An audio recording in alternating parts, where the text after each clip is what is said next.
Gear Mondaysh, the greatest Metal Gear podcast ever. I don't agree with you. Releasing on Monday, every Monday. How did you patch into my radio frequency? Stinks in here. Bad.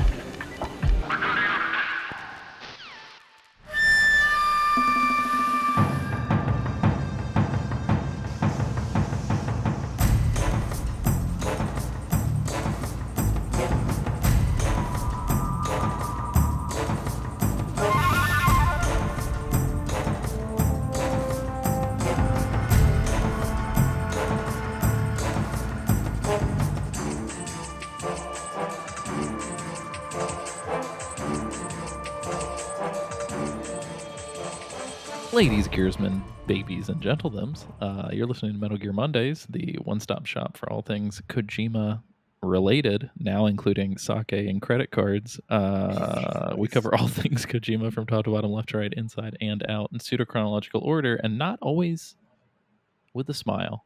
As always, I am your host, Alessio Summerfield, and this week I am joined by Lily on the right. I don't know what that means, but it's No, provocative. It gets the people going.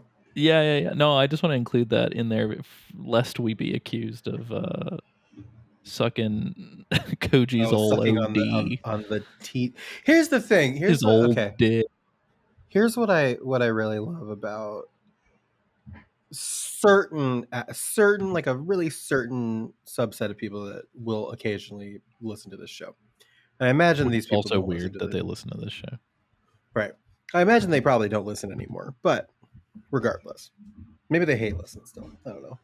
Sometimes people want to fuck their haters and, and hate their fuckers. Yeah. We have had multiple accusations on one end of being the Kojima cockriders. Then on the other end, not riding cock enough. No one's ever told me that. No one's ever told me that. I can't tell if you're sad about that or. I wish somebody would tell me that. Yeah. Speaking of mystery voice, do you want to reveal yourself? Yeah, it's me, James. I think that if you consider the implication of having Hideo Kojima's name on your credit score when you eventually go over your credit limit on that particular credit card, perhaps you set up a subscription that you forgot on that particular card and you don't know how to log back in to cancel it, and now it's just pulling too much money out constantly. Just consider that before you do that. Also, check out the Metal Gear Mondaysh credit card coming to a bank, coming to a CVS gift card. Yeah, you have to go and get Google Play gift cards for us, and it's through the I was just explaining to someone that, like, you would think the cashier would stop the person. They do now. Do they really? They've got part of the show. That's incredible. Yeah. Anytime I've ever bought a gift card for anybody, it's like both the kiosk and like, the are you human sure? are like, yo. Somebody Are you actively getting fished? Yeah. My niece works at a grocery store, and she was telling me about the exact same one that I worked at when I was in school, and she was just telling me about like all of the new stuff they do, and that is indeed one of the things. Interesting. That's what I heard. I heard we're gonna read more about it later, but one of the things that I did hear about the Kojima credit card is that if you miss a payment, you void out, which is kind of crazy. Oh shit! Don't do that. Wow. So this week, other than weird Kojima news, we are going to be covering the next section of Delta, and that is going to span from where we left off last time, where we killed the pain, and it's going to cover killing the fear and killing the end. It's going to cover killing the fear and killing the end. We're going to cover the end of the game, but not that end of the game. But before we get into Kojima news and then Delta, we should announce who is sponsoring this episode. Yeah, let's do our rigmarole. Yeah. Who's our sponsor, Alessia? Our sponsor for this episode is nope. I don't know why it just auto rolled to that. Jordan Scott. Thank you. Jordan Jordan Scott. Scott. Jordan Scott. If you want to Hey. be a sponsor of the show like Jordan Scott, you can go to patreon.com/Metal Gear Mondays. Patronize us at $10 tier. You get the opportunity to sponsor an episode. You also get video podcasts where you can see us, the Patriot Club, with your eyes every single episode. You can see what This James is week I'm doing having right now. this week I'm having a weird, unfortunate situation where my camera seems to be running at 12 frames a second, and no matter what Sure. I did before we started recording, it will not get better. I'm gonna blame macOS Tahoe. I should not have updated my operating system last night. Class. Sorry about that, guys. But yeah, you get Patriot Club videos. You also get videos of the main podcast every single episode. $5 a month, you get the aforementioned Patriot Club, which is a podcast we do monthly with our mods, Chad and Nick. And we choose a different topic to talk about every month. We kick it to the listeners one month, and we kind of do a little one for us another month. It's very fun. And $1 a month gets you access to the Patreon and the Discord for the Patreon. Where you can come in and chat with us, chat with the other listeners of the show, and have a really grand old time. And free tier. Free tier. Sometimes we give you little treats on the free tier, which coming up here in a little bit, like I say, like a week and a half at this point when you're listening to this. We're going to be publishing. Has already happened. The freebie push will have already happened by the time you're listening to this. Cool. And by the time you're listening to this, on the free tier of Patreon, you will have the full uncut versions of our interviews with Cam Clark and Paul Eiding from That's incredible. Portland Retro Gaming Expo in 2024. And we're giving that to you for free. It was kind of wrapped into our like 3.5 hour long episode about PRGE before the show came back. But we're giving you the full episodes now because we are going to be going back to PRGE this year. Bop, bop, bop. So as you're listening to this, this is coming out on the week of the 29th, right, Alessia? Correct. So as you're hearing this, in about a little less than 3 weeks, we're going to be at PRGE in Portland, Oregon. The event is going to be from the 17th of October through the 19th of October. It's a really fun event, but we're going to be there because we're going to be hosting a panel with David Hayter, Paul Eiding, and I'm going to cover my mouth just in case they haven't announced it by this time, so you can do fun stuff with it. Well, but I'm hoping by the time this episode comes out, they will. I say go ahead and say it, and worst case, I'll block it. Bring it on. Yeah. We are going to be, so it's David, it's Paul, and it is Debbie Mae West. So we're going to be doing a fun little panel with those three folks. We're also going to be rolling deep with Chad and Nick are going to be there. Our listener Alex Hill is going to be there. James, are you going to be there? Who's going to be there? To be determined. We shall see. Maybe you saw me, maybe you didn't. You should try to be there because we have been offered, and we're still working out the details, but we have been offered a slot to do a live episode recording in front of an audience. And that episode will be covering Snake's Revenge. They're doing an NES specific show this year, and so to commemorate that, we are going to potentially have somebody on stage playing Snake's Revenge. Might be Nick, might be Chad, might be James, might be Isaac, while we talk about it. So bang bang. Yep. And we might be doing good chance we're doing a solo David panel a la our Cam panel from last year. So not very guaranteed, exciting, but we probably will be. Portland Retro Gaming Expo's Instagram has way more announcements than their website, and so I just want to shout out a couple. So the woman who voices Dahlia Gillespie from Silent Hill is going to be there. Okay. Mario's voice is going to be there. let me see, a whole bunch of just like random people. Hey, Lily, you remember we saw this man already. Grant Kirkhope, the composer of GoldenEye 007, Perfect Dark, Donkey Kong 64, etc., will also be there. Oh wow, Grant Kirkhope's going to be there. The last time we saw Grant Kirkhope was when we also saw Kay and Gary from Watch Out for Fireballs, and they're also going to be there. Yeah, exactly. That's Wow. pretty cool. It's gonna be a lot of fun. Yeah, gotta be there. So They actually fighting game announced tournament. Grant Kirkhope twice. Oh, nice. Are you gonna do the fighting game tournament? I might. That sounds pretty cool. The Portland Animal Rescue Connection is gonna be there, so you can go pet kittens. Nice. Oh, that's sick.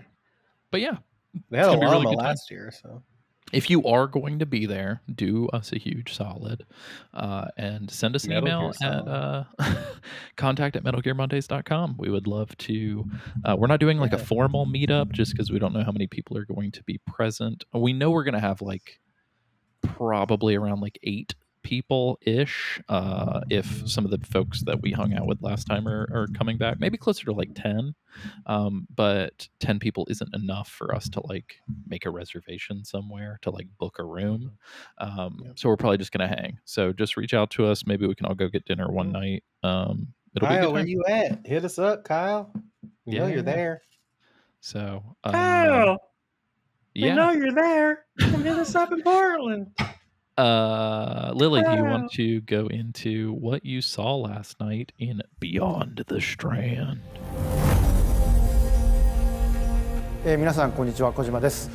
本日付で独立スタジオを立ち上げました。その最初のプロジェクトをプレイステーションと始めたいと思っています。ありがとうございます。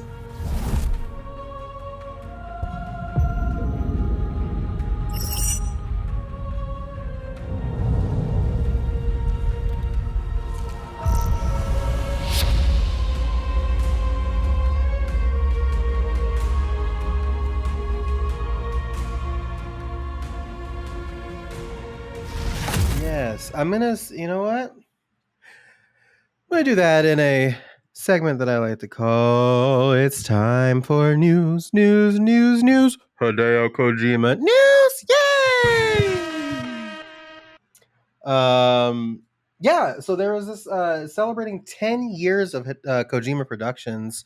I didn't know this was a thing. I just happened to be awake and I was on YouTube and I saw that it was an upcoming event on YouTube.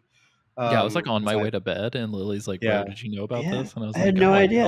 I totally forgot that was even happening. Yeah. So that happened. I'm not going to talk about them in order. I'm going to end with like the thing that I consider to be like the huge deal, which is of course the credit card. I still can't. The credit card announcement is so fucking bizarre. It's incredibly weird. Basically, he's partnering with Mitsubishi UFJ Financial Group to launch a new Kojima credit card in the second half of 2026. MUFG will offer a credit card that will give users points based on spending that they can use to exchange for merchandise and other goods and Kojima-related items. So your rewards points are for Kojima-related items. I'm not gonna lie, like if you're listening to this and you're this person, I like no shade, but like the idea of having a credit card that accrues points that's not for like some sort of adult thing, like whether it's air travel or cash back or something, it just feels so stupid to me. Like it's a waste of money is what it feels like. It does feel like a waste of money, although Microsoft and Sony each have an Xbox and a PlayStation credit card. I know. That's what I mean. It's like I do know people who have that, and so maybe if you're making enough purchases, like to make it worth your while, I could see that, or using it just for game purchases or something. Well, I could even see that because it's just like you get the points and you can redeem it because like PlayStation and Xbox is like a much wider. That's so true. Yeah, if you're a more gamer, narrow, you have a lot of games. Yeah, what Kojima related things am I accruing points for? Well, how about this? You could get the Zaku Ludens, which is the Kojima sake that he's developing, of course, which is Zaku. I'm sure it's like a relabel of a pre-existing sake, and it better fucking not be. He better have done the aroma tests himself. I want I want to know that man's palate. I mean, there's a photograph in this article of him in the brewery, Nice. like laughing. He's like he is in that He's brewery. Can I laughing. tell you what this picture. He is smiling harder than I've ever seen him smile. He's crocked, He isn't took a he? picture. He's what? He's crocked, isn't he? He's yeah. That's a quote from this episode. That yeah. is yeah, Snake he's- accusing somebody of being drunk as fuck. Yeah. Because he's cheesing. Like he took a picture with what he is described as his god George Miller at this event and was not smiling anywhere close to Oh, I this. saw that. Oh, interesting. His boyfriend Jeff Keighley Tarman. wasn't smiling that much. Yeah, Tarman. The will- body of Tarman, not the voice. Oh my god, yeah. Why wasn't Jeff Keighley in? I don't Death know. Stranding. He was in the original. Oh right, he was a hologram. Yeah, right? yeah. Like a- I yeah. last thing on credit cards. I do think, even though this is really obnoxious, and I would not do it personally just because of the headache. I do think that like the pro tip on credit cards is to have like 5 of them for different purposes Yeah. and just max out the fucking points and min max like a crazy person. Yeah. But that's a lot of fucking work, and you It is got to a lot stay of on fucking top of work. it. Always will pay say- your credit card bill every month. Yes. Just Yeah. a pro tip for Well- Metal Gear Monday. Yeah, please pay your credit card bill every month. It's important. It was actually really funny because the president of this bank came out and was talking about how much he loves Kojima and his games, and they were talking about like it was like when I was developing Kojima Productions, I was by myself and nobody wanted to give me money, and this guy took a chance on me because he Oh, liked my interesting. games. I And now wonder if the part of guy- that chance he took was you gotta pay it forward. yeah, maybe. Yeah. But yeah, so that's the card, and then the Ludens. There's 2 bottles of sake. There's Zaku Luden's Junmai Ginjo, which has a fresh apple-like aroma and sharp acidity. And it's got the bottles are really pretty. It's got a black label with Ludens on it. Features that's the Kojima premium Productions- grade Japanese Yes, that's the sake. premium one. Yeah, The design translates of its to bottle pure features rice. the Kojima Productions logo rendered in the style of Ise Katagami, a traditional craft of paper stencil dyeing that has its origins in the Muromachi period. And then we have the signature Junmai Daiginjo, which is made from 35% polished Yamada Nishiki rice grown in the Mie prefecture. This bottle features a new original piece of artwork that was created by the legendary Kojima Productions art director Yoji Shinkawa. Created using Did they price the bottles on the? They did. I'll get to that. Yeah. Created using a Suzuka Sumi, a traditional high-quality ink that is also a specialty of the Mie prefecture. The Junmai Ginjo is priced at 4,400 yen, approximately $27 US. That's not bad at all. The premium Junmai Daiginjo is priced at 22,000, which is 148. So that's also not Gotcha. bad for a really high-quality sake. I'm pretty sure. Yeah. Okay. True. True. yeah. All right. Maybe he's not being a doofus with his. Yeah, so 27 for the. Yeah. The- Also, where the the fuck are you gonna cheap find it though? I'm sure you have to like fucking mail order it, and if you live in the States, watch out Yeah. because the tariffs right now are fucking crazy. Wow, that's a great point. I have been reading, so I just recently bought a whole bunch of like Japanese fucking old video game stuff, and Yeah, I good fucking specifically had to buy it from like US sellers just Oh, because sure, like yeah. I was reading online, people have been posting screenshots too of like ordering like $70 worth of shit from Japan and then getting hit with like a $200 customs bill a week later, and I'm like, no, thank you. Yeah. So anyway, be careful if you're ordering things online. They also talked about the president of Niantic came out on stage to talk about Love them. Beyond the Strand, which is a collaboration Kojima Productions is doing with Niantic using their like That name using sounds Kojima familiar. story. Let us know. Yeah, well, I'll what get does to it. I've do. been making this joke pretty regularly. But yeah, they're using geospatial AI technology to transform how people and machines understand and interact with the physical world. I kind of checked out because like around People this and time, like, machines. yeah, he's been like they were talking about like AI and all this other stuff. Are they feeding all of this fucking geographic data and 100%. user data to a fucking AI model? It's fucking 100%. You know Palantir you shit. know that's what they're doing. Yeah, The thing that's absolutely. fucked up about They were all already of this, doing, they were already there's already evidence of them doing that with Pokemon Go. Yeah. Like, Oh, it's yeah, not- That's yeah. true. I Yeah. am gonna say, and this kind of sucks, and if you are pro this and you're gonna be annoyed by what we're about to say, whatever. Whatever. It's really Come at me. irritating that Kojima, who is publicly on record been like anti-AI and pro like human art, and then also within his fucking game that just came out Yeah. is like anti-AI. Yeah. It seemed Yeah. like at a certain point in the presentation it was all like AI dick sucking. It was really weird because they had a panel and it was George Miller, Guillermo del Toro, Mamoru Oshii, who is Pizza Chef from Death Stranding 2. Hell yeah. And then Hideo, God damn. run by Jeff Keighley. God damn. God damn. And literally the whole thing was them talking about how like, well, sometimes AI can be dangerous, but it's just about how we use it, and it could be good for whatever. And Is people who APAC can't is create can APAS create. in the room right now? Could you? Yeah. There's just like Um, no like good ethical use of AI.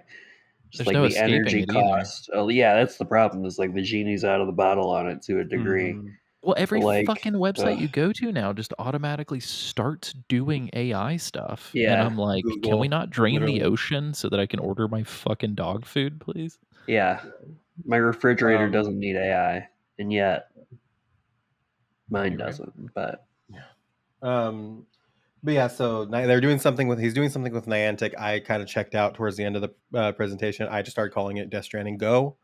It's also a That's what weird that property is. to do that with, personally. it's super. It's kind of a frightening property to do it with. Yeah. Like, am I going to be taking my dog for a walk and I'm going to get attacked by a whale? You're gonna void out, just like if you go over your credit line. Then I'm going out of order, but he also announced they talked about the A27 or A24. 827. Yeah, what the fuck? The A24 movie a little bit. They had the director come out and talk about it a little bit, but they didn't really reveal Who's any directing it? specific- It's cool that it's still going. The guy who directed that movie Pig. Oh, Nicolas nice. Cage Tony movie. Collette. Yeah, That's right. Yeah. that was I like that movie a lot, and he directed the Quiet Place prequel with Joseph Oh, Quinn and yeah. Lupita Nyong'o. Yeah. Nice. But they talked about that a little bit, and then they announced the this animation called Death Stranding Mosquito, which Oh, looks good. really cool. Alessio, you Tell called us it out the- in Discord. It looks like the Animatrix, like the what was the one? It looks like Kid's Story or Kid's World Story. Record, especially in World Record when the runner starts World like Record, fucking man. breaking the sound barrier and the animation Yeah. gets fucking His crazy. fucking looking. muscles start exploding and Yeah, shit. yeah. Also, just like fucking plug for the Animatrix real quick. Like, I'm not a If you haven't huge seen the Matrix. Animatrix, you need to watch Yeah. the Animatrix. I'm not a huge Matrix person, but the Animatrix might be like one of the best anthology things I have ever seen. So, like, if you like To Cowboy this day. Bebop, if you like Cowboy Bebop, Shinichiro Watanabe did 2 of them, and they're short films. So it's a collection of like anime short Well, that's films. sick. Also, the second Renaissance Part 1 and Part 2, which like Oh, sets the God. scene for like why Okay, the Matrix story happened, is like fucking exquisite. Like, I'm checking this out. And I'll tell it's a anybody prototype. listening, I've never received a bad recommendation for either of these two. It's never happened. aw, So if you're hearing a recommendation, fucking check it out. that's good. Yeah, I don't know. it's like It from might be the- on HBO Max, I think. If it's not, everything's free somewhere, allegedly. Yeah, we live in they came the out like best. 2003, and it's just like that's very like We live in the best era for accidentally stumbling upon things. Oh, it's on Yes. Netflix. It's on Netflix. It's on Netflix. accidentally stumbling upon things. Also, Square Enix. I totally forgot. Square Enix did one of the shorts using Oh, no their shit. like proprietary like Final Fantasy Spirits Within like CG engine. I can't remember what Final Flight of the Osiris off the top of my head, I think is what it's called. And it's like very high quality CG looking. Anyway, super Oh, great. that's right. Yeah, that's a good one. Yeah, strong Watch recommend. Animatrix ASAP. This promotional image that I just threw up here Yes. that's hysterical. Move very beyond funny. the screen, and it's like a person with a backpack walking through the desolate landscape of Yeah. Death Stranding. It looks like they're in wants that?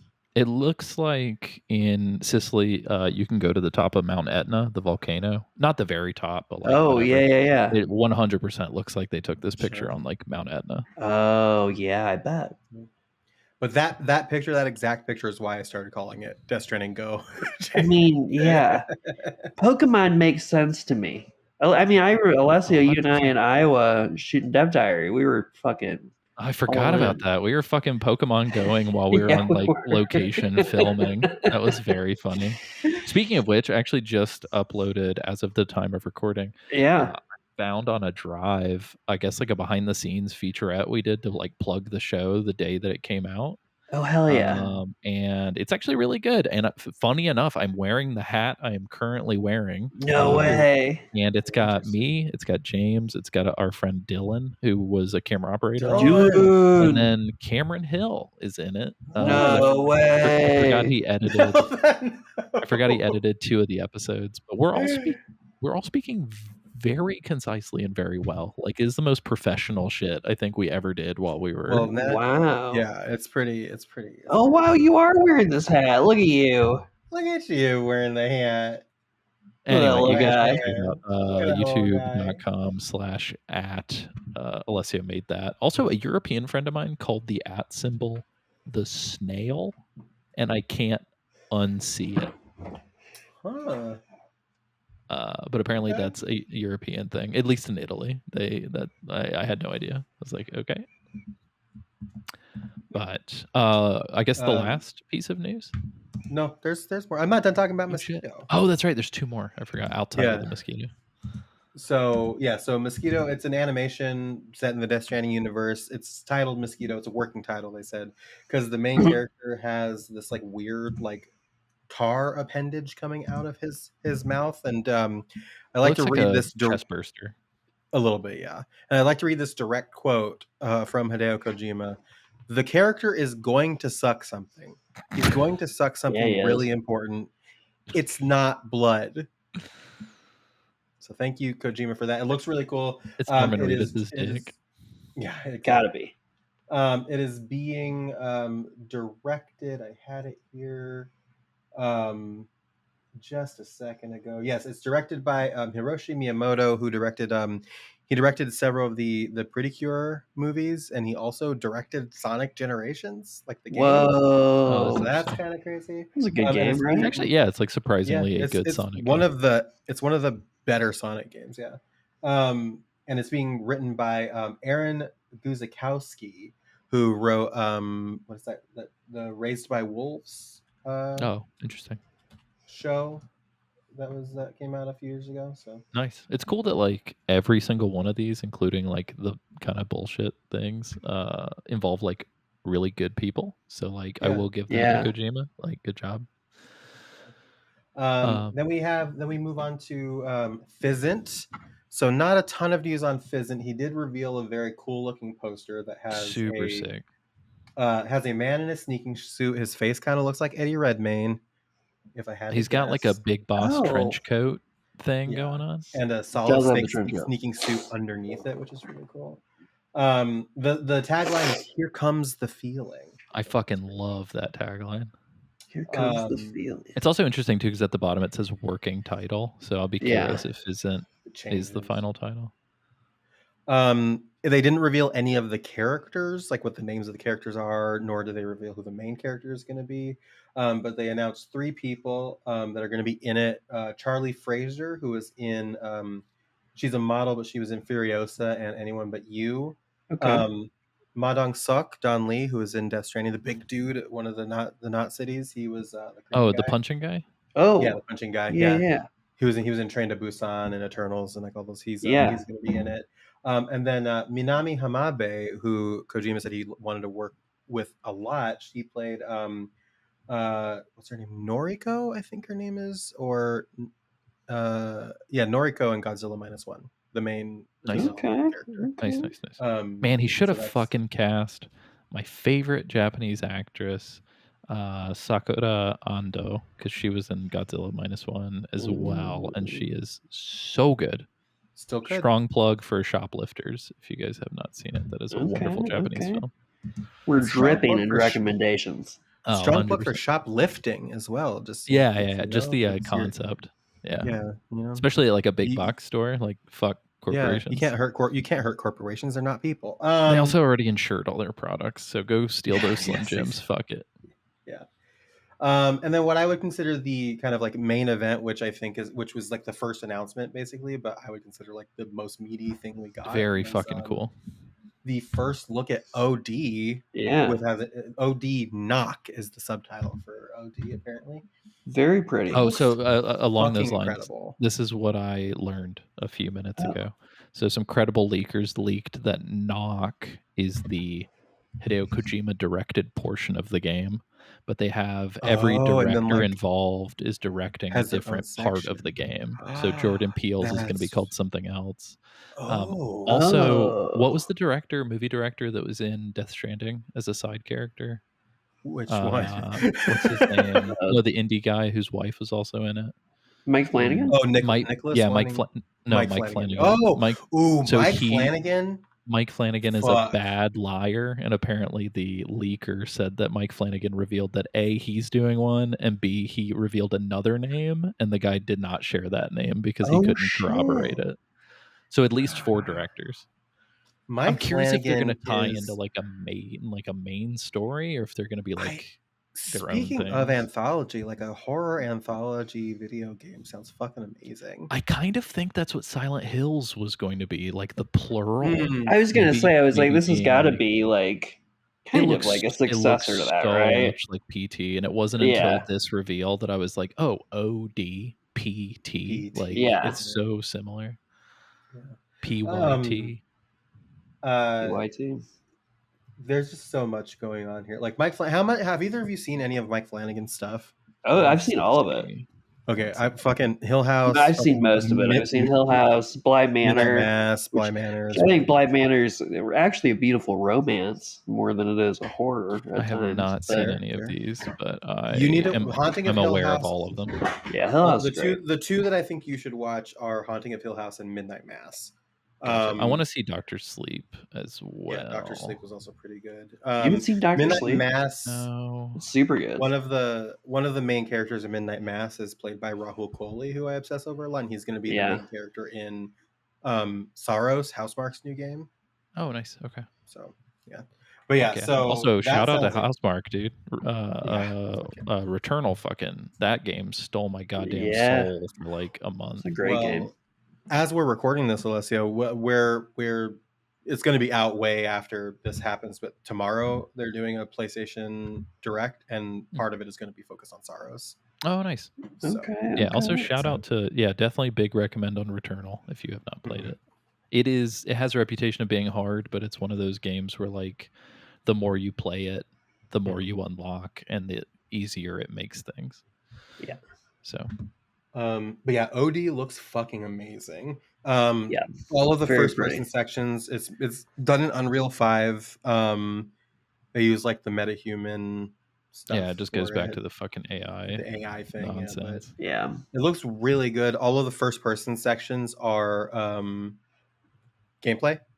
Yeah, you can kind of tell with the way the Yeah, animations kinda tee things the up. way and the lighting of the candle. I was choosing like, where oh, to light it. I see where the press X would appear. Yeah. But it very looks fucking really, creepy. really good. Yeah, it's pretty. Yeah, so somebody pushes this like creepy card through the door crack, and then you get all these like really ominous phrases, like these like redacted sections of the sentences, and That was then very cool. I really It was like very that. Yeah. cool.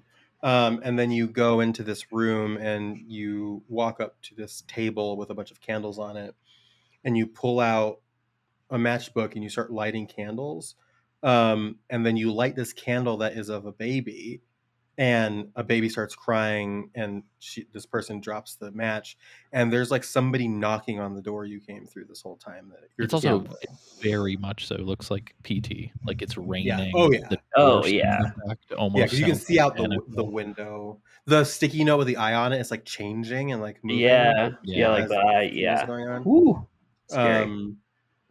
then she starts lighting more candles again. She lights this candle that is like a head of something, and it starts like melting, and this like cup of worms starts overflowing. Yeah, the And then worms. something- I was fucking out. I was like, bye. Not Yeah, hanging it's out like here. a ritual of some sort. Yeah. And then something busts through the door, and it cuts. Well, to a you cutscene hear of, the door open. Like it Yeah. wasn't It's, as, well, no, like, I'm thinking violent. because like there was a really, really heavy knock, and then the door Yeah. But just hearing the That's what I was creepy, slow door open the whole time, I was like, fuck, Hate that sound. because you can't see it, you just hear it. You just know it's coming. And then it cuts to the face of I think the actress. Her name is Sophia Lillis, who's playing this character. But it like Oh, she was in pans the to her screen face. test too, Yes, as well. yeah. That was released. Oh, the yeah. three characters. What is it? Sophia Lillis, Hunter Schafer, and Udo Kier were in that screen test. Mhm. But this is one of those people. Oh, Sophia interesting. Lillis. But you get a really extreme close up on her face, and she's like really dirty, and Yeah. something is approaching her, Mhm. and she is like panicking, and like she's tearing up, about like crying, and it looks fucking amazing. Well, her And skin then is also getting dirtier as it Yes. approaches. Yes. Yeah. And then it like grabs her and cuts, I think. The hands then are you fucking massive. Huge hands. Well, the thing is huge. You can say it's fucking tall as shit. It's Well, really it triggered my terrifying. irrational fear of like things that are too big for the space that they're in. Mhm. Oh, yeah. Like, Mhm. fuck, I hate that. Like, Oh, yeah. That's a bad feeling. The fact that we are going to have to play this video game makes Oh, I'm me so anxious. I'm stoked, but I'm like very anxious and afraid. yeah. This kind of shit is like Afraid. so fucking. I don't know why. I think it's like when Kristen and I started watching all those AFI top 150 horror films of all time or Mhm. whatever. Oh yeah, All of I my watched a couple of feeds and those with all of my shit is just Yeah. like nothing but horror lately. Yeah. But it shows you the subtitle, and it cuts back to the thing. These hands are fucking. It engulfs her entire Yeah. fucking head, and she is screaming, and it looks like it's gonna crush her head, and then it cuts, and it's just like, So bro. good. Yeah. I thought it was about to be God. like So fucking Pedro Pascal in the mountain. I was Oh, real, yeah. real nervous We're for a just gonna- second. Watch this woman's head explode like a watermelon. I was Yeah, not yeah. ready. I watched it over. I'm like eating lunch, and I was like, oh. Yeah, I The woke one- up to Lily sharing it, and the moment my daughter went to daycare, I had that shit on repeat, and I watched it like Yeah. 4 times. He put Hell on yeah. like he like put on a robe. He drew up a bath. Like he was like, "Ooh, wine! I'm Lit ready his for own this." candles. Yeah. The one thing I do want to say before we move on from this event, overall pretty cool. There were some Yeah, downer good times. things, but it was not like a nothing burger like I thought it was gonna be. I Yeah. definitely thought it was That- going to be before I went to yeah. bed. So that's pretty cool. But the one thing I do want to mention is during the panel when everybody was kind of like introducing themselves, Oshi-san, he was just like, you're doing so much, and I'm real worried about you. Maybe you should just write a book by yourself. Yeah. Basically. Yeah, he is. Crazy. Motherfucking Kojima stays busy, dude. I will say this too, for all going back to the Kojima Cockwriters stuff that we were talking about. Mhm. I love the fact, and I love this about anybody when this happens. I love the fact that it really seems like all of the aspects of Kojima's work that have been criticized over the years, including by us, he seems to be addressing like head on. Like, go back to our Death Stranding 2 season. It's like he is really growing as an artist. Mhm. Especially, it's crazy to see like at an older age somebody. Oh, doing yeah. this. But I have come to just like really enjoy his more recent output. So I'm very, agree. very glad that he. Not gonna lie, very glad that he has moved on from Metal Gear Solid. Yeah. So anyway, yeah, that's great. 40 minutes into the episode, we're finally gonna talk about our Yeah. topic. Yeah. Don't be This afraid. is why our episodes are fucking 3.5 hours long. Yeah.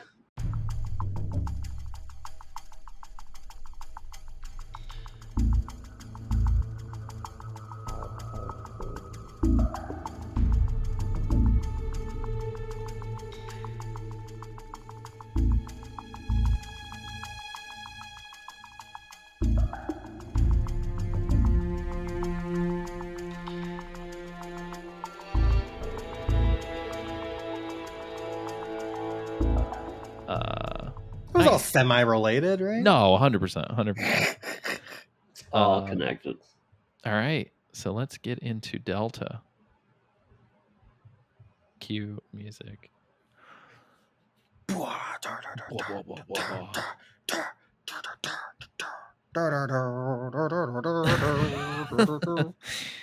So if you recall, last episode, we killed a very, I mean, in our defense, I think all three of us tranquilized, and then this man committed suicide. Yes. The pain. The exquisite pain. The That's the exquisite- thing that I love Craziest about these. beekeeper. The that I love about all of the Cobras is that if you are doing this game non-lethally, they're basically like the biggest fucking drama queens. Oh yeah. Oh yeah. Oh yeah. It makes Ever. it so funny. Yeah. The only person I think can get away with it, regardless of how you deal with it, is the end, because he's so fucking old and he's basically ready to die anyway. Yeah, he just needs The other it. ones, whatever. Yeah. I do. So I'm going to come out on Front Street. I'm going to say this, and I totally could have just not told anybody this, but there was a moment during playing for this section of the game where I ran out of ammunition for the trank gun, and just for a moment to get out of a tricky situation, I pulled out the lethal pistol, and I got a taste for just like the no drop off fucking headshot from 250 feet away. It's like, nice, isn't it? and just the fucking ragdoll physics. Yeah, kicking in, and it's pretty nice. Guys, Are you not killing most people? For the most part, I'm not even fucking putting people to sleep. Like I'm just fucking cruising. Yeah, But I'm fucking trying MLG over here. But I will say, I've been trying to like get through it without like shooting anybody as much as I could. Yeah. Wow. but Not me. towards the end of this section, not gonna lie, I was just like, I'm just gonna kill everybody. I don't even fucking care. Like, Right. but I still did non-lethal in the end, so maybe my conscience will come back to me. I'm doing non-lethal Well- on the bosses, but everybody else is fair I game. will say there were two moments that slowly started to shift me in this direction. The single horn from MGS5 started to sprout. Yes. I tranked a guy and he fell off a bridge and drowned. Yeah. And then It's like, well, shit. and then the second thing that happened was I put TNT in a little shed and ran away to blow it up, and a dude happened to be walking right in front of it. God, Oh And shit. I don't like that the physics pushing them into a direction where they can die counts as a death. No, Yeah. yeah, It counts I've as a seen. kill. It's a I've real seen fuck you. I've seen mixed commentary. I do think there are certain situations where it does count as a kill for some reason. It's interesting because it's like the section towards the very end. I won't say what it is, but like the penultimate like chase thing. Those don't count. But like, oh yeah, it's like the locked in. little the floating guys like in the river in this episode, like they count. Oh, interesting. I didn't realize. Oh, that. Even though there's weird. no way for you to take care of them other than that. So it's Yeah. just Right. like I snuck through without triggering those, but I definitely back in my youth used to have fun like picking those guys out. Back in my youth. There are two moments where we're gonna sidebar and talk about some MGS5 stuff. So if you haven't played 5, we'll give you ample warning. But just because it would be silly to hold on to that until the end of the season, we're just gonna stick it in. The other thing I was gonna mention The other thing I was going to mention is I made a little discovery and then did some research, and I never fucking knew this about the game because this is still in the original game as well. And it was actually in the original game that I noticed it. If you get hit and go into the cure menu to fix an ailment, it extends your stamina or extends your health like permanently. Oh. So every time because I noticed, I was like, is it the boss winning that is extending my bar? Like, what is it? Like, is it Mega Man style? Yeah, well, I mean, that's Metal Gear style. Yeah, but it's not in this game apparently. And I noticed it when I was like pulling bolts and shit out of my body because I'd come out of the menu and I'd be like, why is my health bar slightly bigger now? And then I did some research online, and a couple people corroborated it, and they said, anytime you have to use the what is it called, cure menu, it will just so that if you play on extreme, if you eat mushrooms that put you to sleep, it fully heals you, including those ailments. And so the pro tip is to like throw yourself off of something, break your shit, heal yourself with that, and you can like max your health bar in like a single area. That's incredible. But also, I did confirm the stamina drops faster in this game, and it's tied to the weight. So if you have too much shit from your backpack equipped, your stamina drops faster. Because playing the two side by side, I was like, why the fuck? Especially during the end fight, you guys, Snake ate that forest twice over. Oh shit. The stamina was dropping so fast, like to the point where I thought I had like leeches or like poison. Yeah. Like, what is fucking happening? Oh damn. There's too much fucking shit on me. I can't. Yeah. So I like unequipped everything except for like what I normally use, and it seems to have helped. So Yeah. nice. Cool. Yeah, go ahead. Sorry. No, I was just gonna say we beat B Guy. Oh yeah, we beat B Guy. We're on the other side of the entrance. We're at the other end, like the actual entrance for the cave, not the fucking hole that we fell down. And I'm gonna do my best at pronouncing this. Chiaornaya Peschera cave entrance. Yeah. Did you guys fall down this fucking ravine at all? Nope. I was like very don't close think so. to. I was just like grooving and cruising and took a corner too tight and was like, oh shit! And I looked down and it's just like infinite fall. But yeah, there's just this little area is pretty what the hell's the word? Nondescript. Yeah. There's bats. Not a lot happening. Yeah. Yeah. There is some We're C4 cruising. booby trapped ammo, which is fucking hilarious. It felt like a Dark Souls fuck you because I was like, that's funny. yeah, there's like nothing else going on. I don't And think you I just caught turn the that. corner and I got fucking hit with some C4.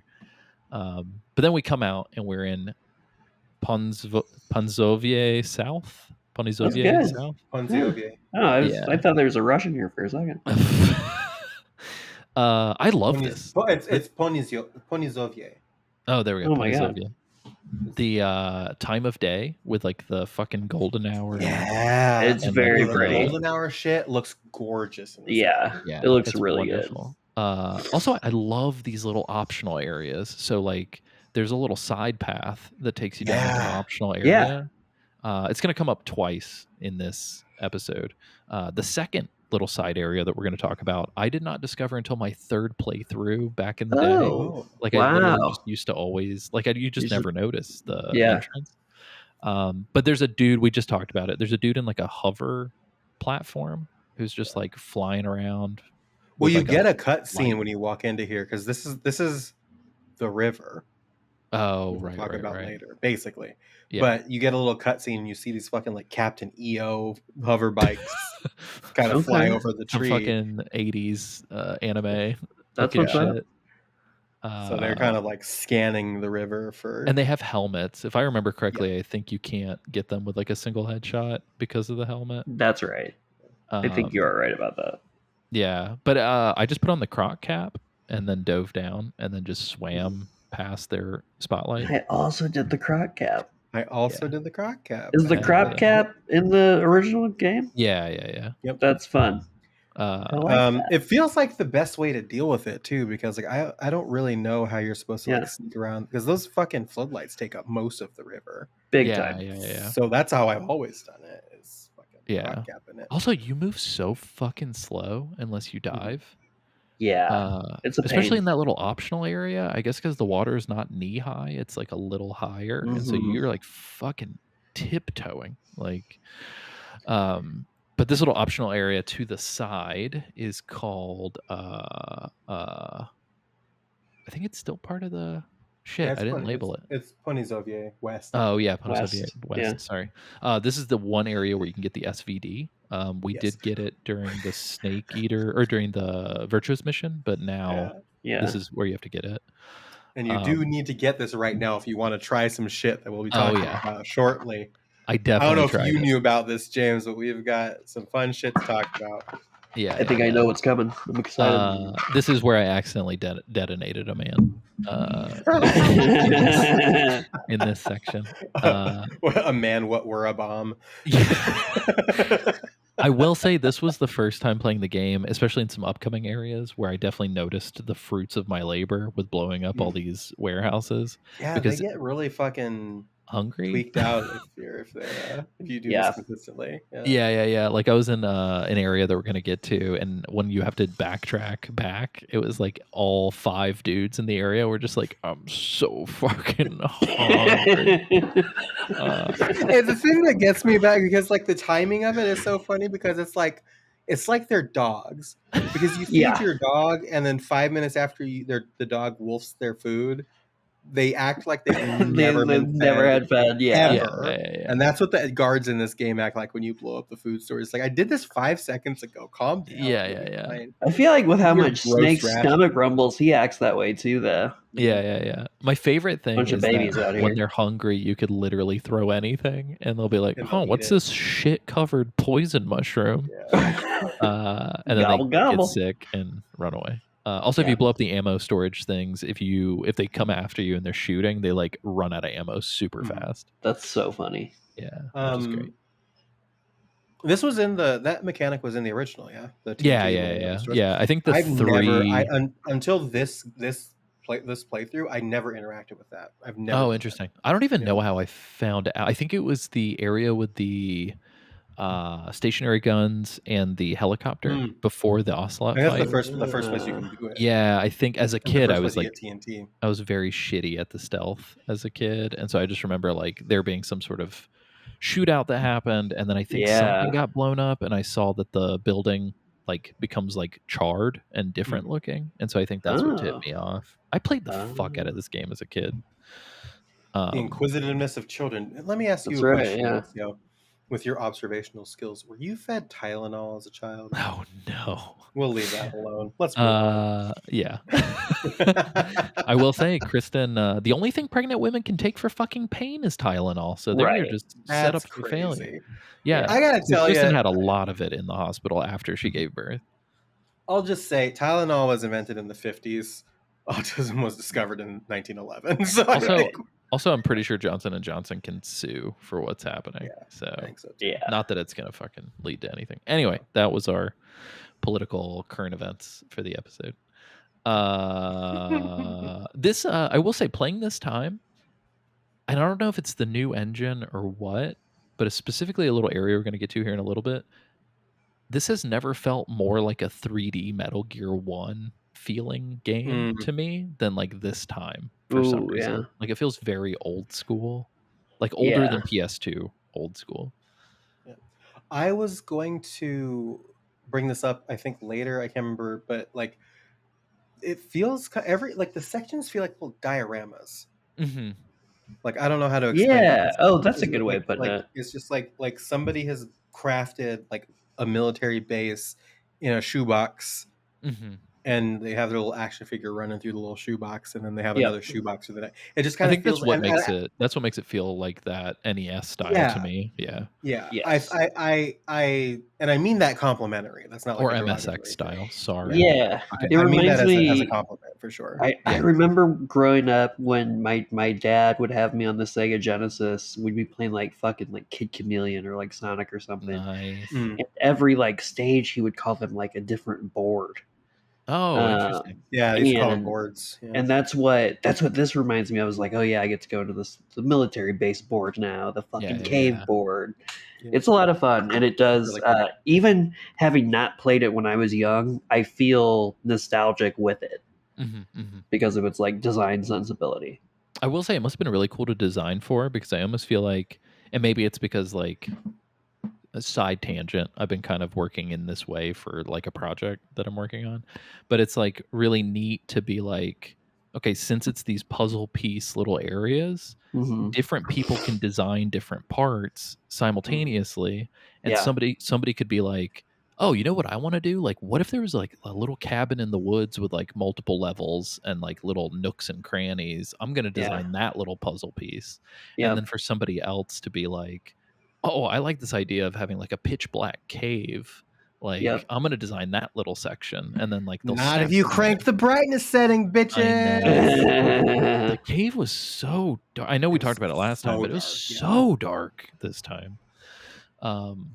I will say the fidelity of this new engine, specifically with the end boss fight that we're going to talk about, makes it really fucking hard to spot some stuff. Like Yeah, things certain blend times. in Yeah. really well. That's why I get jump scared by people so often, because like they just kind of like blend into the scenery, which I guess Yeah. is what would happen IRL. Like that's what it's Like supposed to Yeah, that's the camouflage. whole point. So, Yeah.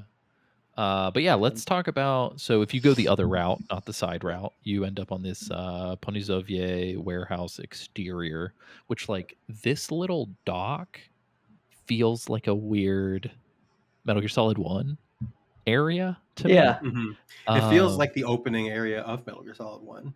It yeah, does. except very small. The like, I won't lie, the proportions of things, especially in this remake, feels a little weird. Like everything feels like semi miniature, but with big things in it a little Yeah. bit.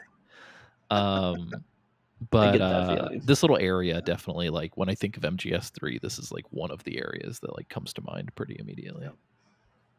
Get a cutscene here though.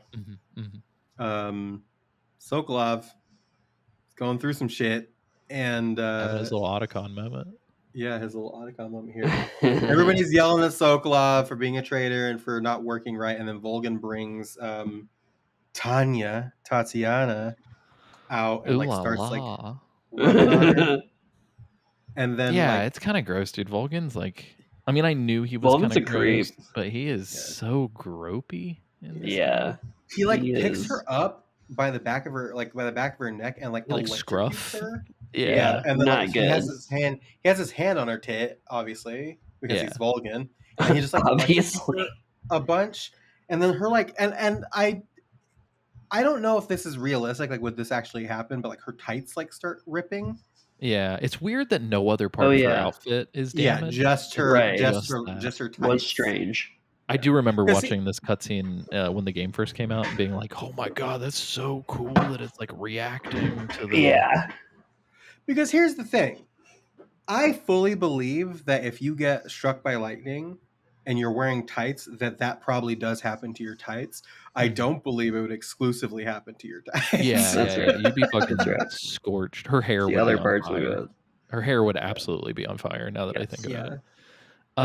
Also, did we talk about the Kuwabara thing at any point? No, not yet. He says it as he walks away.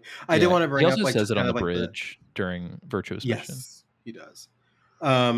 He well, the whole context of this is that Sokolov is just refusing to work, and so they're using Tatiana to like get him to work. And so this show of torture has basically convinced him to work again. Right. He pees himself while this is He happening. does pee himself. Well, he pees himself because of Ocelot. Yeah. Oh, that's right. Coming up. Yeah, sorry about that. Who comes out and he says, "Hey, try." Ocelot in every scene. So funny. It is so funny because Ocelot is in every scene that he's in the biggest piss baby I've ever met in my life. Such a Meanwhile, fucking tryhard. the boss, everything the boss does is the most badass thing you've ever seen in your fucking life. Oh yeah, And it's great to watch those two things converge for a lot of different Yes. reasons that we'll get to. I will say that like he's like, let's try your luck, Sokolov, and the way that he does it like removes any luck required from the equation. 'Cause he's like, at first I'm like, oh shit, Russian roulette, like 1 out of 6 chance that he's gonna fucking kill this guy, and then instead he's like, but I got 2 empty guns and we're gonna juggle them, and I'm like, okay, like now the chances are like much slimmer. Well, that's the thing though. That's the craziness behind it. That's why the thing the boss does is so badass. Yeah, Because he just starts like juggling these 3 revolvers and he fires these shots off. After the 5th one, he goes, well, it looks like you are lucky after all. And of course, we have our Otacon moment where Sokolov pisses his pants. And then he's about to fire the last bullet, the 6th bullet, and the boss comes in, grabs it out of the air and fires it off into the water, and it's a live round. So the last round would have killed him. Yeah. But Which boss Sokolov grabbed it. technically was lucky because that is a high probability chance of not happening. It's true. And then she fucking dismantles this like revolver in like a single hand movement. It's crazy. Yeah. And then she goes, hopefully you'll stay in line this time. And he just like looks at his broken gun. He goes, and then just, like, walks away like a little dejected child. It's so funny. It's crazy. And then the boss informs Volgin that Snake isn't dead, and Volgin gets real pissed. She informed him that the pain is dead. Yeah. And Volgin gets very And mad. he says something. He says a line that I really liked. He says, he may be a child, but he's still one of yours. Yeah. Which I thought was really cool. It's a cool line. Speaking of like manipulation of character models and stuff, Volgin gets so mad that he punches a cement wall, and he like punches a hole in it and it gets all fucked up and cracked. And I always loved that after this cutscene, it like stays that way. Yeah, when you go little reactive environment. And we're also introduced to the end and the fear, kind of more so right here. Mm-hmm. The one thing I do want to say about Volgin, because he does this really creep shit where he goes, it starts raining. No, this is after the fear in the end, actually, so I'll save that. But I'm noticing that I have they really did Volgin's scars really. We talked about this last episode, but they really did his scars really fucking good. Mm-hmm.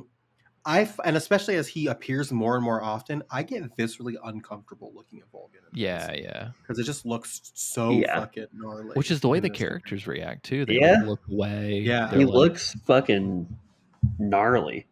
Yeah. If I saw that thing in person, I'd hit it with a hammer. Yeah. But yeah, we're the fear wheels out the end. And essentially, they just kind of reassure Volgin, like, "Hey, we got him. There's 2 Cobras. He's gonna have to get through us," kind of a thing. It's nice that they take care of each other. It seems, Yeah. Well, I guess the fear takes care of the end. I don't know that the end's taking care of the fear, but I think metaphorically maybe that's kind of neat too.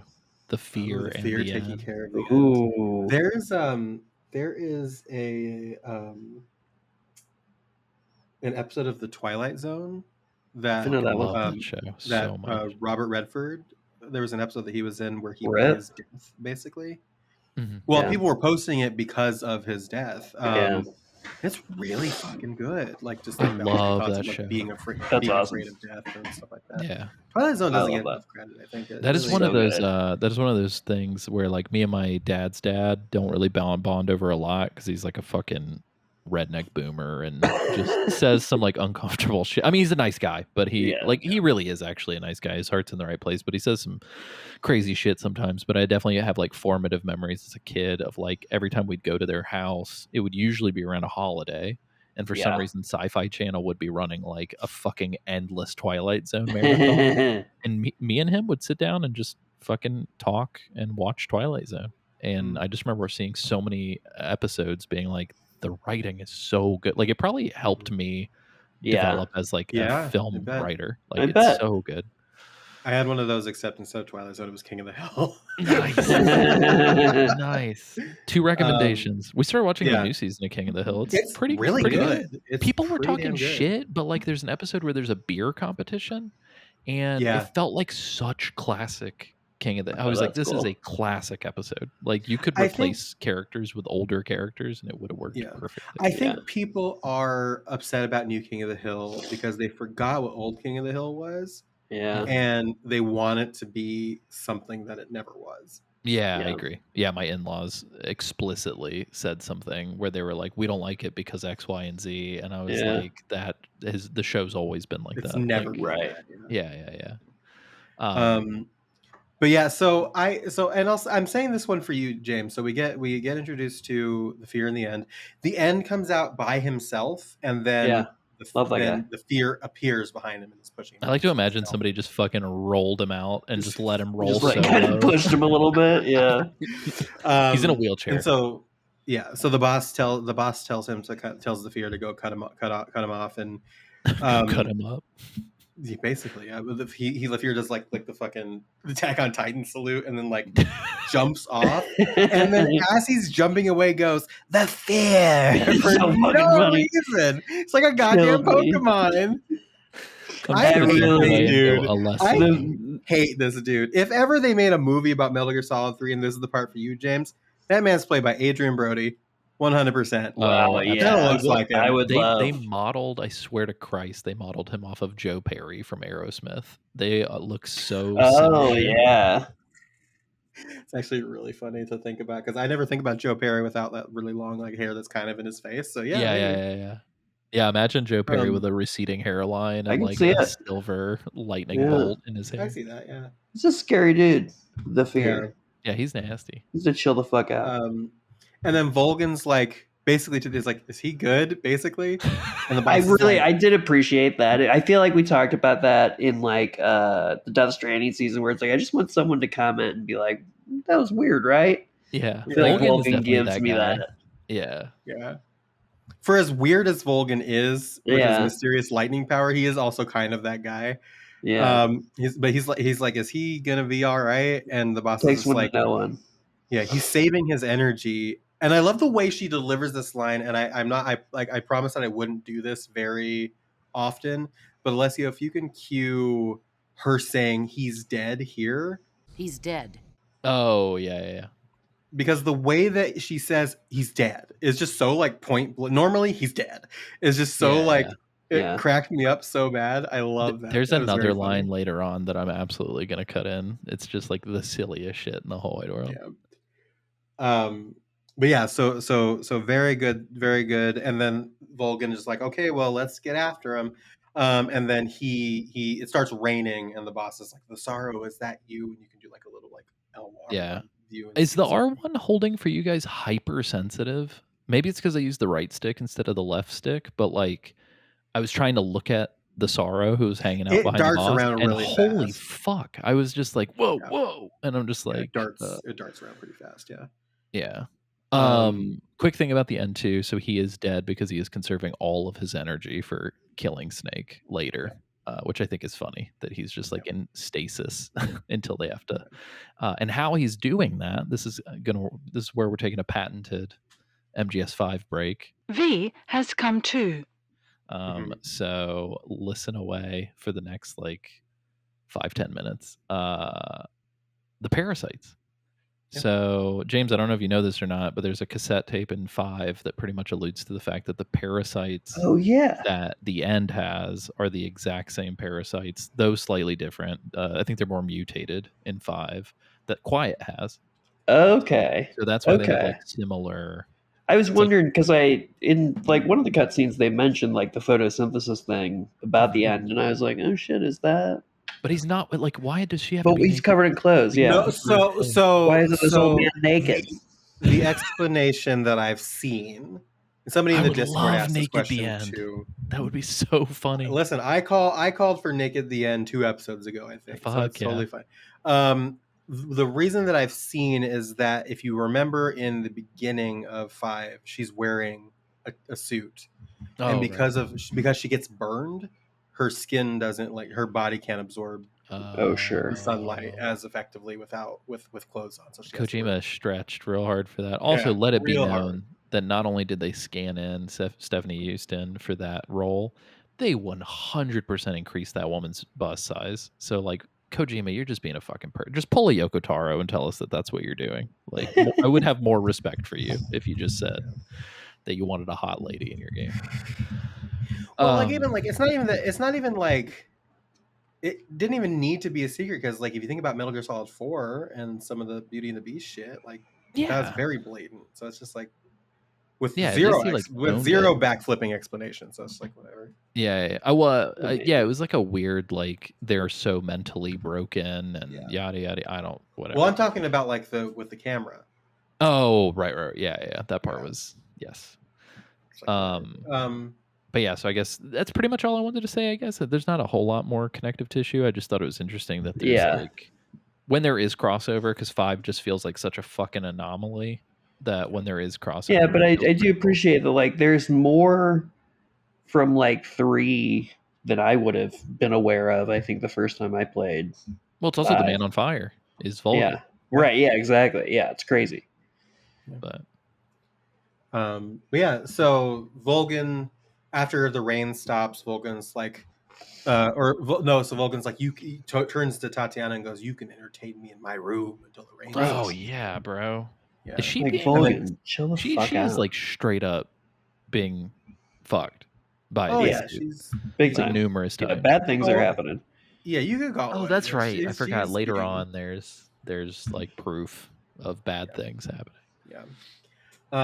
But yeah, so then she gets up and she leaves, and then the boss leaves, and then you can control the scene again. And this is one of the many ways. This is why getting the SVD before this section. Number one, because this is the only time you can get the SVD, I'm pretty sure. And number two, you need it for this section. I don't know if you knew this, James, but if you are quick enough, you can after this cutscene, you can pull out the SVD and you can shoot the end in the head and kill the end. And he blows up and everything on and this you never have to dog. fight him. Yep. You wind up eventually having to fight like the self-esteem team in the same arena. Oh, I forgot Yeah. that too takes up the space. Yeah. I did this just to do it because I wanted to see it in the HD, but I saved beforehand so I could reload. So It also auto saves every time you enter areas, which is pretty neat. Yes. Oh, that is nice. Cool.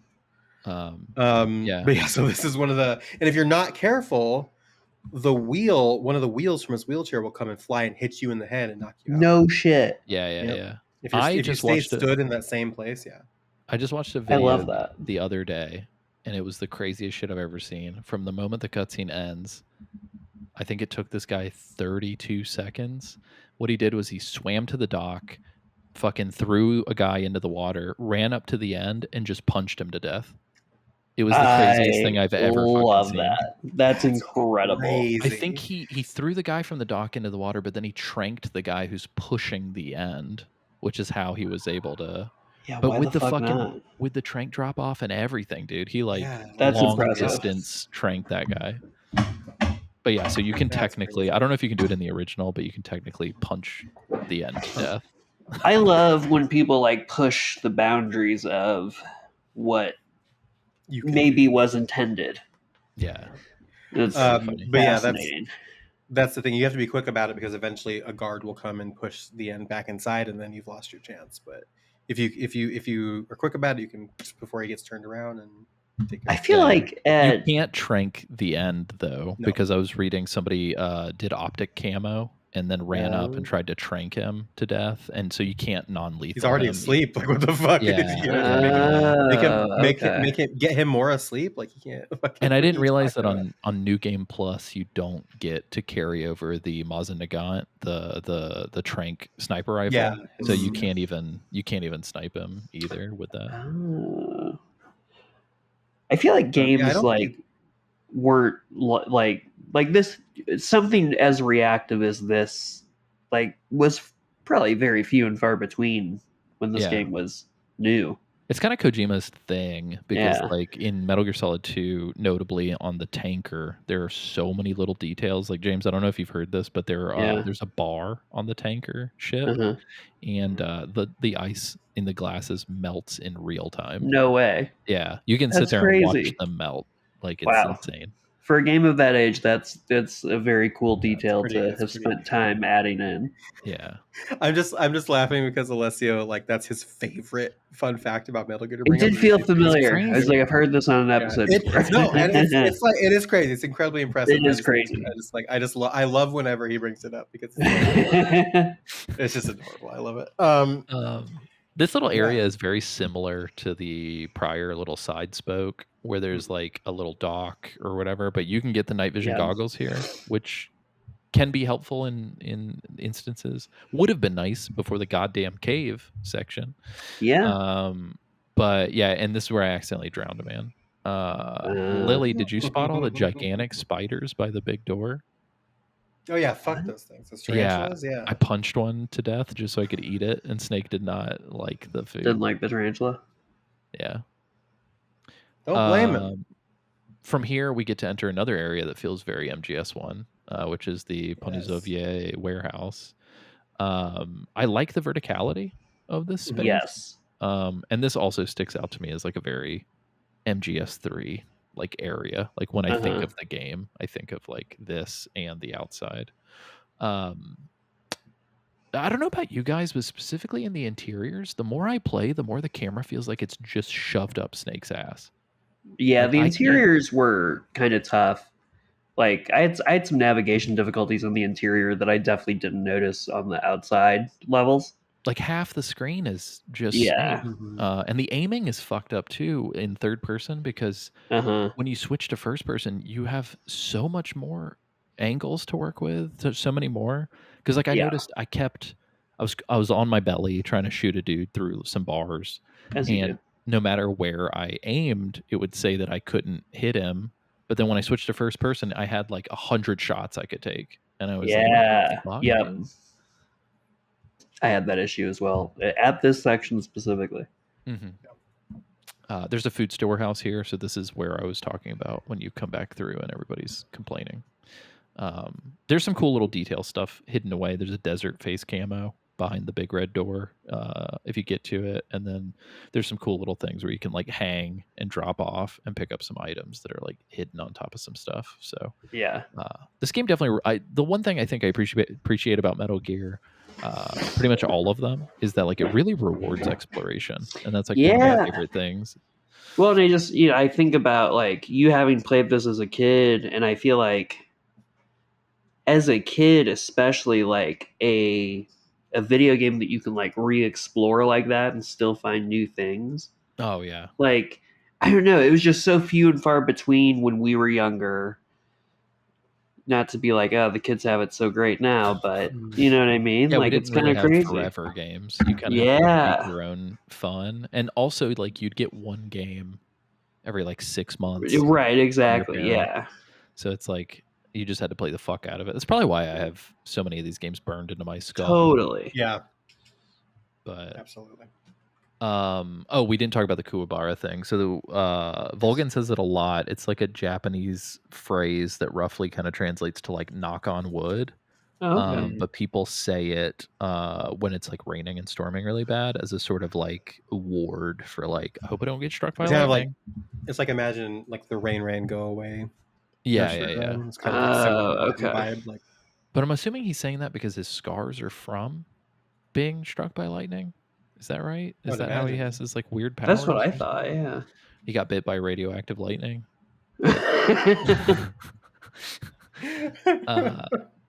But yeah, we climb this little area and we go through this door and we get into Granini Gorki South. This is very clearly earmarked as an arena for something later, it feels like. Yes. Like it's just a big empty space, but it's filled with fucking booby traps to hell and back. Did you guys get got by any of the booby traps? I did, No. yeah. I stepped on something. I really quick. I just love at the exact same time. I did no. I walked too close to a tree and did not realize until the last second, and I got one of those like grabs your ankle and shoots you up into the tree traps. Genuinely startling. But it was really liked. funny because when I got ripped off the ground, I was right next to a fucking Keraton, and I was like, "Oh, thanks for showing me where the frog is." Okay, I think I missed this. What is the purpose of the frog? They're just collectibles. They're They're collectibles. just collectibles. If you get all of them, one of them gives you a stealth camo, and the other one gives you a ghillie suit. I think the infinite ammo. You get them by shooting them, right? No, the frog gives you stealth camo, and the duck gives you the ghillie suit. That makes that's right. I've been shooting them. 95. Yeah. Also, I noticed for the first time, the Keraton have like a coin slot on the back of their heads. Or like a famous like Japanese like coin bank or something.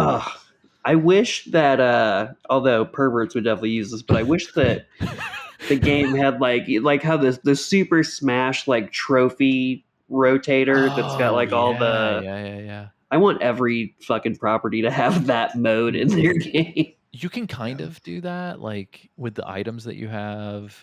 That's true. If you click R3 and then later you can do that with another character that's not Snake and see their like vitals and do like X-ray vision and stuff. That moment is very pervy. That is fun. But yeah, I thought the cool part of this area is seeing all the dudes dead on traps. Mm-hmm. That was very cool, very spooky. Yes. Yeah.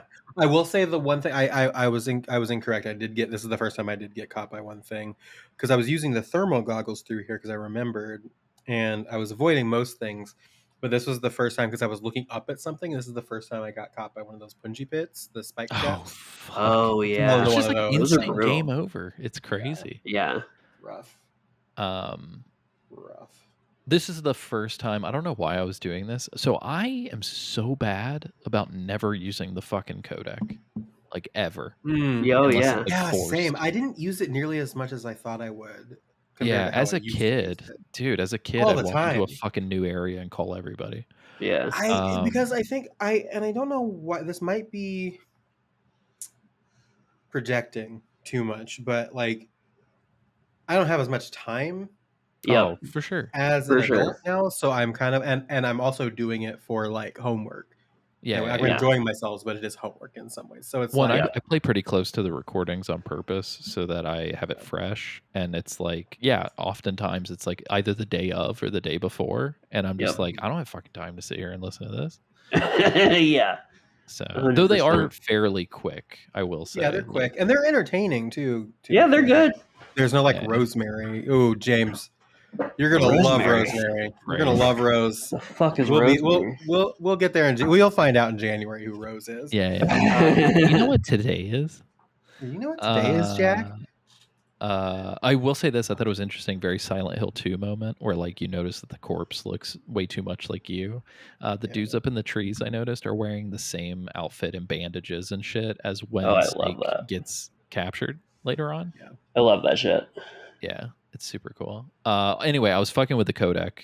And so I was calling everybody. This is like one of Yeah. the times when I remembered. I was like, oh, I should probably do that. And I hadn't called Sigint at all. Oh yeah. And so I was like, oh, let me introduce myself. Blah, blah, I blah. called him. Yeah, Oh, let me that's- introduce that's myself. Sigint. It's so funny. The one time I called Sigint was when he told me at the beginning that the boss's code name was the Joy. Oh, interesting. But anyway, I was randomly just scrubbing through numbers and I was like, oh, I think I remember one of the like secret ones. And James, I don't know if you know about this, Yeah. but there are stations. There's 3 secret station types. There are Okay. stations where you stumble across music that just heals you. So the first time you listen to it, it'll heal you. Okay. The second Is type. it we did talk about this, I think. Yeah, that's right. Yeah. The airstrike, air support. Airstrike. Oh yeah. We did. And then the We call did. and then the call off the guards. Call Yes. So there's a 4th one. The 4th one is, and it's only in certain areas, but you can get a radio signal that will open locked doors. Oh, that's sick. Oh. Yeah, and it Love only works that. on like 3 or 4 doors. One of which is an aforementioned prison cell that you find Yeah. yourself in. It's one of the like 6 ways you can get out of that. That's so cool. But yeah, anyway, I fucked around and I found one of the healing ones. I guess I remembered it from being a kid. And it's called Pillow Talk, and so it was like this very like, upbeat kind of elevator music or whatever. Yeah. And it healed me, and so I was like, oh, I'd kind of forgotten about. That's this. nice. And then it saves it. You get like a Yeah, you can go subcategory back. that says like healing frequencies. Oh. But you can only use it once, so I think they just put that. It's there mostly so just you can like listen to here's it. some Just jams. you can listen to the for you. tunes. Yeah. But that's where my favorite little. That's really cool. I think we've used it in some episodes in the past, but my favorite little like fucking like the bossa nova like surf rock Mhm. kind of chill. Yeah. It's pretty sick. Dun, dun, dun, dun, dun, Yeah. dun, dun. I think you just sang a Chocobo song. It does kind of start. I'm singing the song you're thinking of, but it does start kind of like the Chocobo song. Yeah. Yeah, I guess. want to you- ride my Chocobo all day. Did you guys find anything interesting here? I feel like I only found noodles and antidotes. Were there any camos? Nothing or that I anything? can remember. No, I found some noodles. I love Ooh. if you call paramedic, she's like, Snake, are you gonna eat those? And he's like, what? And she's like, if you don't eat it, can you bring it back? Because like they're fucking amazing, and I've never had them. But I yeah, love that. be careful using noodles and Calorie Mate because they will fucking max your health out, and they also don't go bad. Oh. Yeah. I don't know if They're you guys good for like encountered in a this, pinch. Yeah. because I hadn't played since the last time we recorded. It had been like a week or 2, and half all my food was spoiled. Oh shit. Oh yeah, that's right. Oh shit. It was very That can funny. happen. Yeah. I forgot. Time, appreciate time that is going to come aspect into of play a little time. bit. Yeah. Yeah. Time is a factor. But yeah, we get through here. There's gonna be some patented Metal Gear backtracking. It is interesting because I think from It's not 4 too bad. onward, like 4 doesn't have any backtracking. Like it's all Really? fucking Yeah. go. Go forward, yeah. But we get to Granini Gorky, the exterior of the lab. And this is where I Right. switched to my lethal pistol for a second and felt the surge of Yes. pleasure on a non-drop Let shot. it course through you. The bloodlust kicked in. Do it. Kristen fucking references that all the time. Oh my god, It's so I do as well.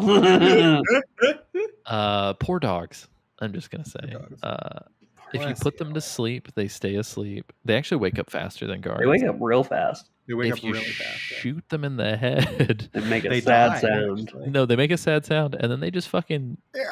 They are no longer in this mortal world. They Yes. dissipate. They're shepherded off of this mortar coil They're immediately. German shepherded off this mortal. But yeah, so there's 2 dogs and Yeah, 3 pretty sure, yeah. dudes.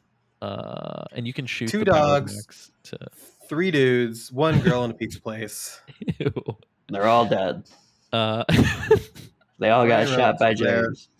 Yep. yeah, Shot by it's real Alex, easy he to should be explore dead. if everyone's dead. Yeah, these guards in particular are the wombats of Metal Gear Solid 3 Delta, Nice. as it Mm. were. It is Mhm. really difficult to get through this specific area without being spotted in some form or fashion because they're all very clumped together. Yeah. And even if you're There's in a tall lot of, grass, like- the dogs will smell you. Well, the other thing too is like there are like crawl spaces in the tall grass that you can use to like crawl into the interior section, so you don't have to kind of like go around the main ways. So- Right. Yeah, I Oh, think yeah, that's true. well, the door is locked unless you open it from the back. So I think you have to crawl through that crawl Yeah. space. Yeah, that's pretty much it. I don't think there's anything else in this area. So So go in then, the lab. yeah, you get into the lab interior, and I love this little courtyard. I think it's pretty. Yes, this is pretty where neat. the science outfit helps. Yeah. Oh, even on the outside. Yeah, Yeah. it does.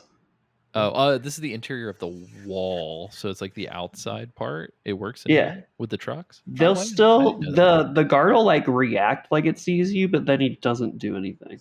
Yeah, Oh, interesting. as long as you have like camo and like face paint and stuff off, and you're wearing that. Yeah. Yeah. Yeah, and I think you can't like full sprint, right? You have to like No, walk you at have like you. They normal. force you to walk. Yeah. Yeah, and I'm pretty sure if you get caught with it on, like the guard, because the guard will notice you, and I think if he like gets close to you, he'll escort you inside the building. Yeah. You Oh will. fuck, that's Yeah. crazy. That's how I've that's the never pro tip experienced that. for that's the pro tip for getting into Grosnygrad later. I'm pretty sure. Oh, I didn't know that. Ah, Huh. good Shit. to know. Okay. I found a little crawl space on the side. There are 2 ways to get into the building here. So you can go through the side door where I'm sure that's where they escort you. And then you can also go through this little crawl space. And the crawl space brings you out into another little courtyard that I love. It is the interior of the lab courtyard. And you get this Oyama face camo if you do that. And it's like Lady Yeah. Kabuki. So he has like very cute lip rosé and like eye blush. Like it's very eyeshadow. It's very cute.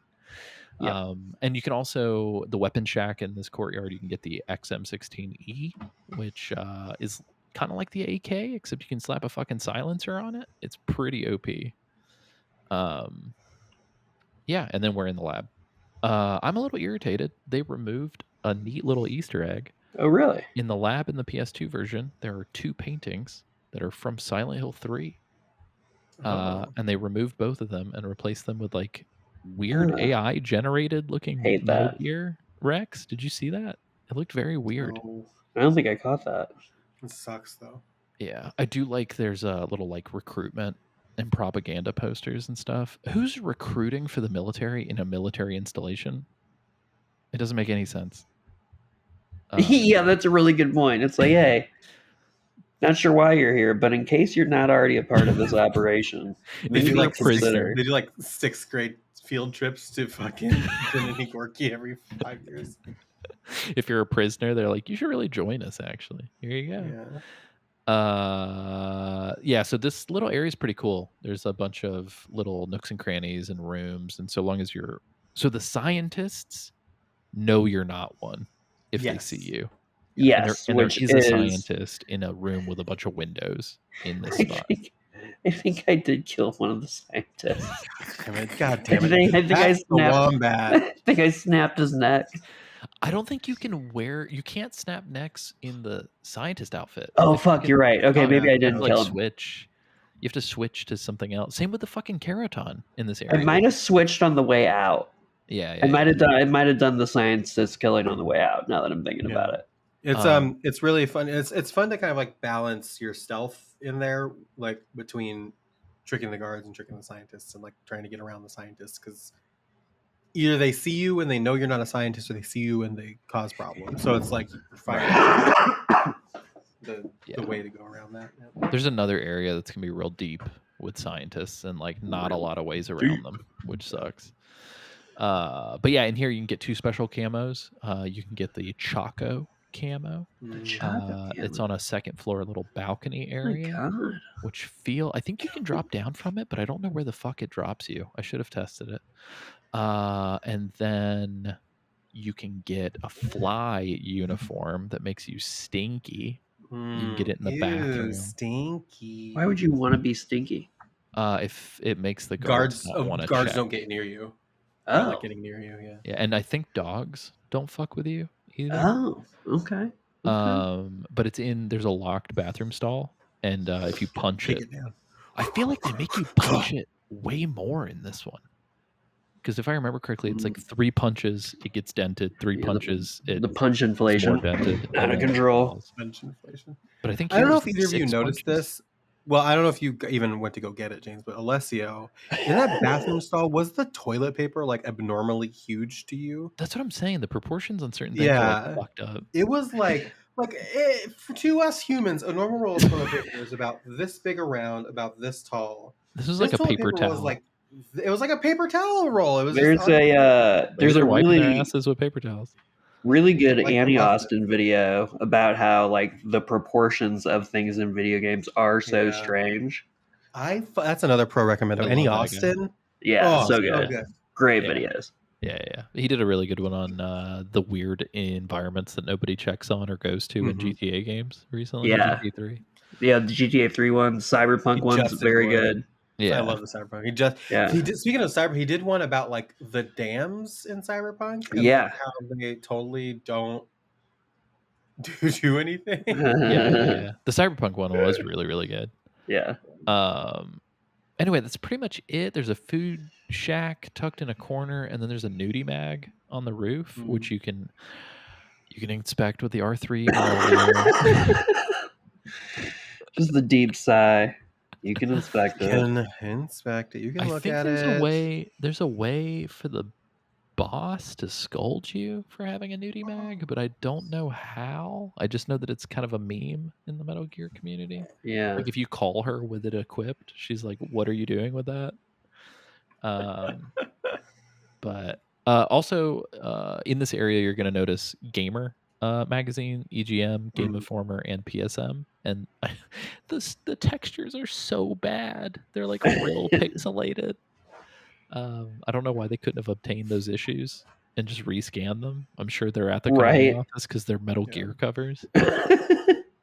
But yeah, that's pretty much it. I accidentally went down the wrong staircase, so there's like a separate jail area where I did find out what it's for. So apparently, if while you're fighting the end, if you save and come back a week later, the end will have jumped your ass and imprisoned you, and you get sent to this jail cell. So I think it's like literally the only reason why it exists.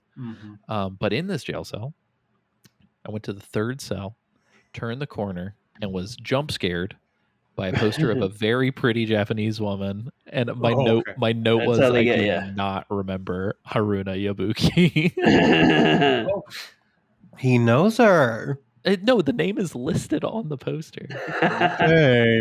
I don't know about that. But yes, I was like, whoa. Alessio Summerfield jorking it to grab your idols. Fucking. Oh yeah. But yeah, so there's a couple items in here, but there's like not anything really of merit. So I went back. And then if you go the other way and you go down the other staircase, you'll go to the other basement where you're supposed to go. And in the guard room, you get a cigarette spray and then there's a handkerchief in a side room. The handkerchief lets you CQC and then Oh, that's fun. fucking chloroform a motherfucker, essentially. We love chloroform. And then the cigarette spray, which is weird that it's in the guard room, is like a James Bond item where if you have it equipped, you hold L2, you go into like aim mode, you can smoke a cigarette and then blow the smoke, and it actually puts people to sleep. And I saw somebody talking shit about it online. They were saying it was like way weaker than it was in the original game. I hated it in the original game, and I liked it in this one. So I don't know. And then we get to this cutscene with Granin. Granin. James, what did you think of this man? He reminded me of like the brass from like Law and Order, or no, from CSI. What a deep cut. I was like, who is this man? I appreciated. I think he says at one point he's like, it's like 3 or 4 in the morning. He's like, I'm just gonna have another few swigs of alcohol and then go to sleep. It's like, go to sleep, like you got work in the morning, man. Like, Yeah, dude. Yeah, they had a neat little. They had a neat little Shift detail. at the fucking War Crimes division. Like, what are you doing? When he slams his, which by the way, that fucking flask should have been empty after like sip 2. Oh my god, right? Man. He was chugging. He was like, yeah. The first one he hit, liquid is just like falling down his neck. Like I know, it's disgusting. Like, he's really in the sauce. He's getting sauced up. Yeah. He's marinating. Oh, and this is where that line comes in. Snake goes, while he's talking to Snake, and he's just spilling the beans. He's like, oh, you're a spy. We all know that there's an intruder. And well, he explains it. He's just mad that they picked Sokolov over him, basically. Yeah, which is hilarious in retrospect because he just created Metal Gear, and then they picked a shitty thing that's just a rocket strapped to a tank. Well, so he's like, the Shagohod sucks. You know what it needs? And he goes, look at these. And he like points down, and Snake's like, nice shoes. Yeah. He's like, not the shoes, legs. It needs legs so it can go anywhere. Yeah. But so that is my favorite line that I wrote down, by the way. He just like he walks around the edge of the desk. He looks at Snake and he goes, look at these. And just like motions to his legs. And I fucking died. Look at these. And then say nice shoes. The nice shoes will come back. The nice shoes is good. As soon as he was like, Tatiana gave them to me as a gift, I was like, those are bugged as fuck, dude. Oh my god, right? Well, I think they talk about that later. Yeah. Don't want to spoil what happens, but they do talk about that later. You can spot during the cutscene some little figurines sprinkled throughout the office. There's a Jehuti from Zone of the Enders. There's a Metal Gear Rex. And then I totally forgot, but there's a Metal Gear Ray in here as well. Wow. But yeah, you can just look at blueprints of Rex, and he talks about how like he to get revenge, he's going to send his plans for Rex to his friend in America, and it cuts to a photograph of him and Huey's dad. No, it's Huey's dad. Oh, Huey wasn't born until 45. He was still like a kid at this point. Oh, he didn't start getting into the pride until like the 70s. He didn't start working. Oh man, Big Boss. That's Huey. That's Huey's a lot older in 5 than I think they present him as. Yeah. Well, I mean, when you go into a coma, you stop aging, right? So you get real nasty. You get those years back. Gross. Yeah.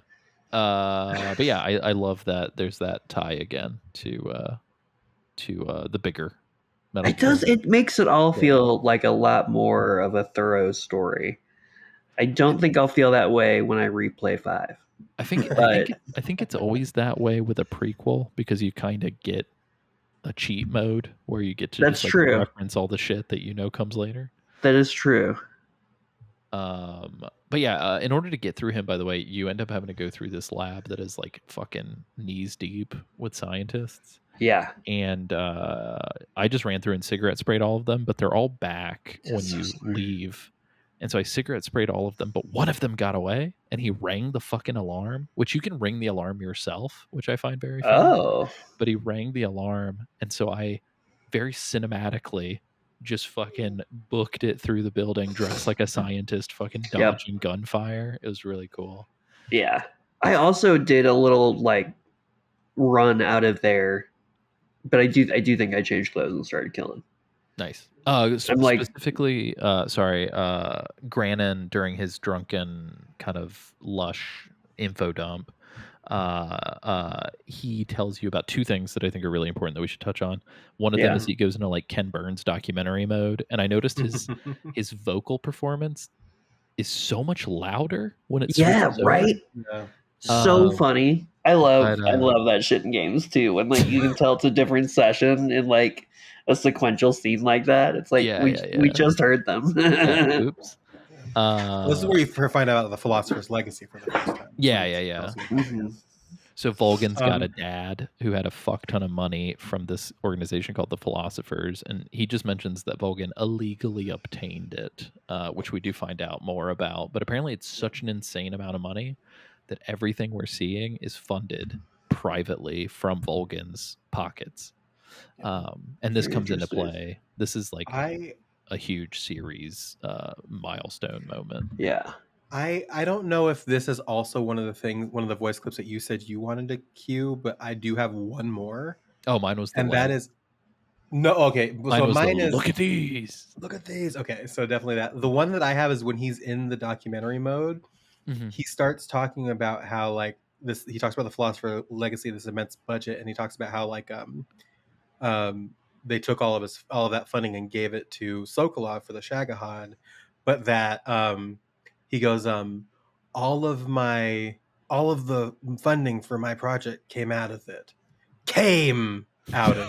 Like, guys is came. Like, and the subtitle is CAME in all caps. It's just like, brother, they jizz you money? The funding for my research came out of that legacy.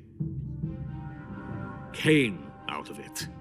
I think we've got a perfect replacement for this bit on the soundboard. Come. We can swap it with Granin. But yeah, that's so there was that I mentioned, and then the second thing was he tells us in order to get to where they've got Sokolov and the Shagahad base, we have to backtrack. Classic Metal Gear. We have to backtrack. Thankfully, only through 3 zones. It's not super far. Yeah, it's not awful. And then there's a second door that we couldn't open in that little warehouse with the dock. And he tells you this. He says he's going to help you because you complimented his shoes. Yeah, I love that. Yep. I love this drunk guy. Is very funny to me that it's like a drunk man ends up saving the day. Granin's a total bro though, so he does. Yeah, I mean, I'm not a Granin hater. It's really. I just love that he's just like unlike Sokolov, I never thought of defecting. Yeah, I am going to send secrets to America though. I do love that he loves his country and says that, but then at the end he says, "Here's to capitalism." And yeah. I was like, oh, he's Mr. Wonderful from Shark Tank. This is great. I think he's just kind of fucking with Snake, but I think so too. Yeah, it's really weird that he doesn't appear in later games. It's almost like he would have been a perfect shoe-in to be your buddy. I wonder why.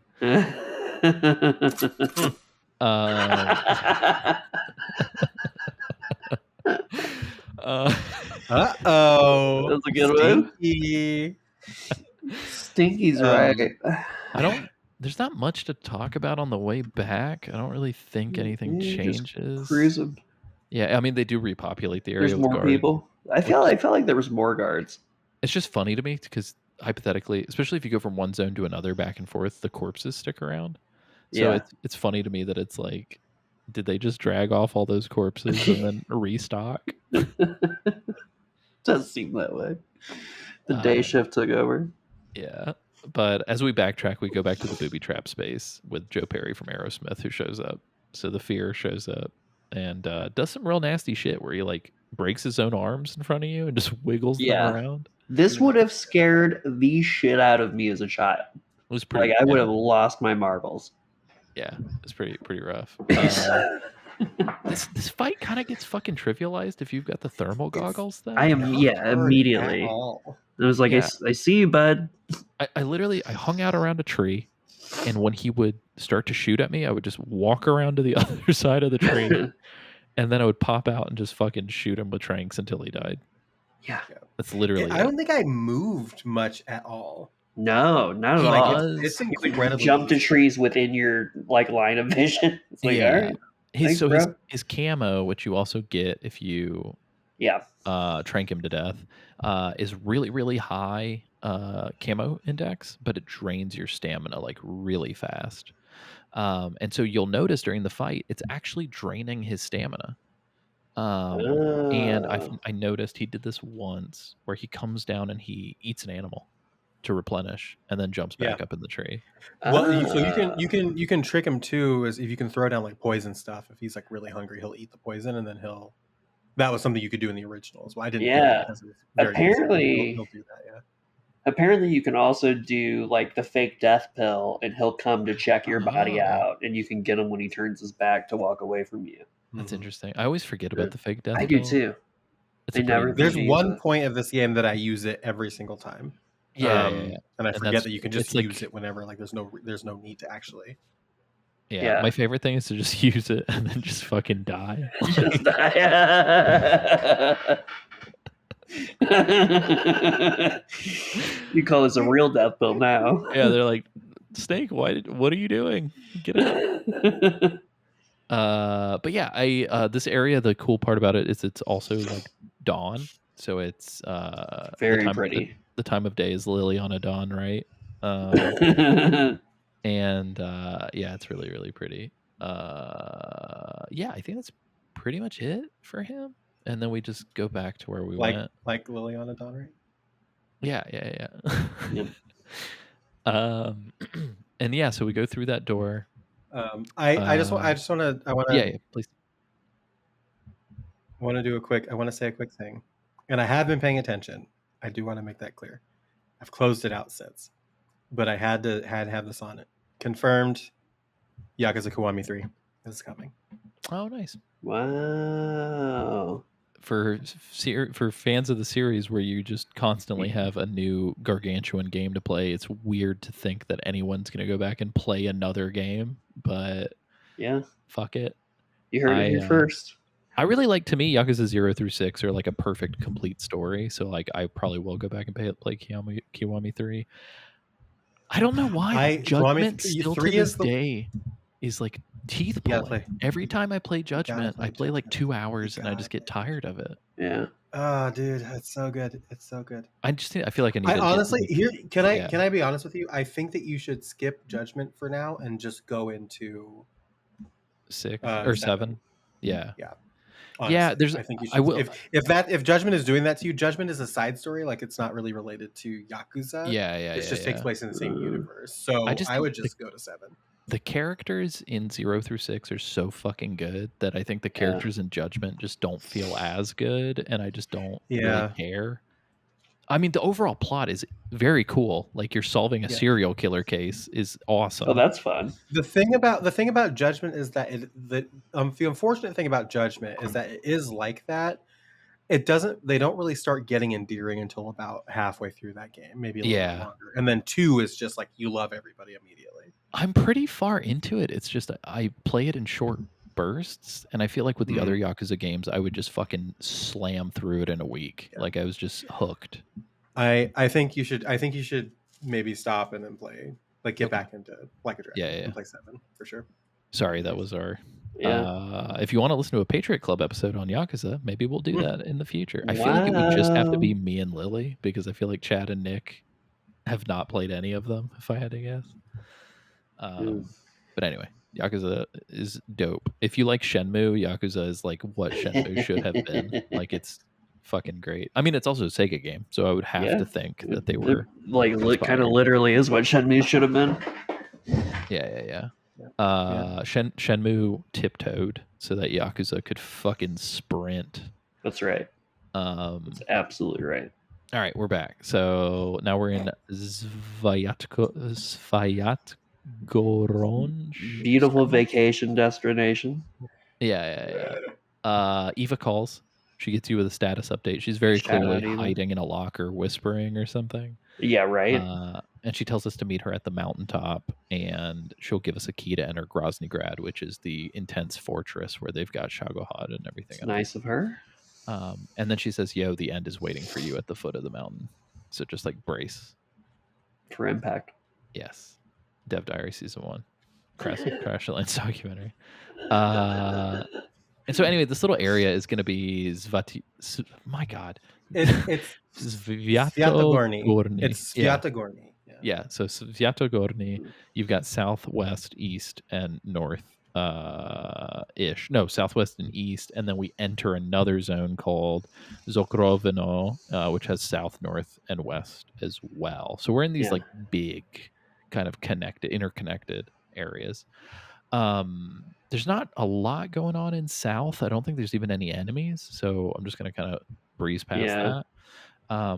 When you get into Sviatogorny West, I do like that there's like traps and mud and like kind of stacked height dudes. Going like on. There's dudes down in trenches and dudes up top. Very good variety of like the verticality in this game is more than I would expect for a game of its age, which is keeps it fresh moment to moment. Speaking of one of my favorite sections to do is, speaking of verticality, it's not in this section. I don't know how far past this you've played, James, but after we're done with this, the section right after we're going to Granin, the mountains. I love that area. I'm excited. Very vertical, very dynamic. Yeah.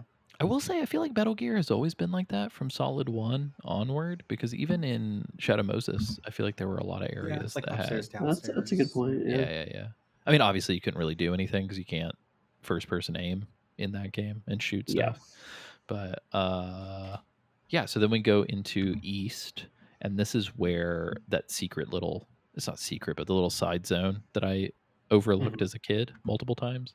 It's like a sort of upside down L-shaped map. I guess a P, but without the like bottom part of a P. Without and the bottom. Like the bottom part of the curvature, I guess. I gotcha. But at the end of the sort of L part is a cottage, or I guess like a big cabin.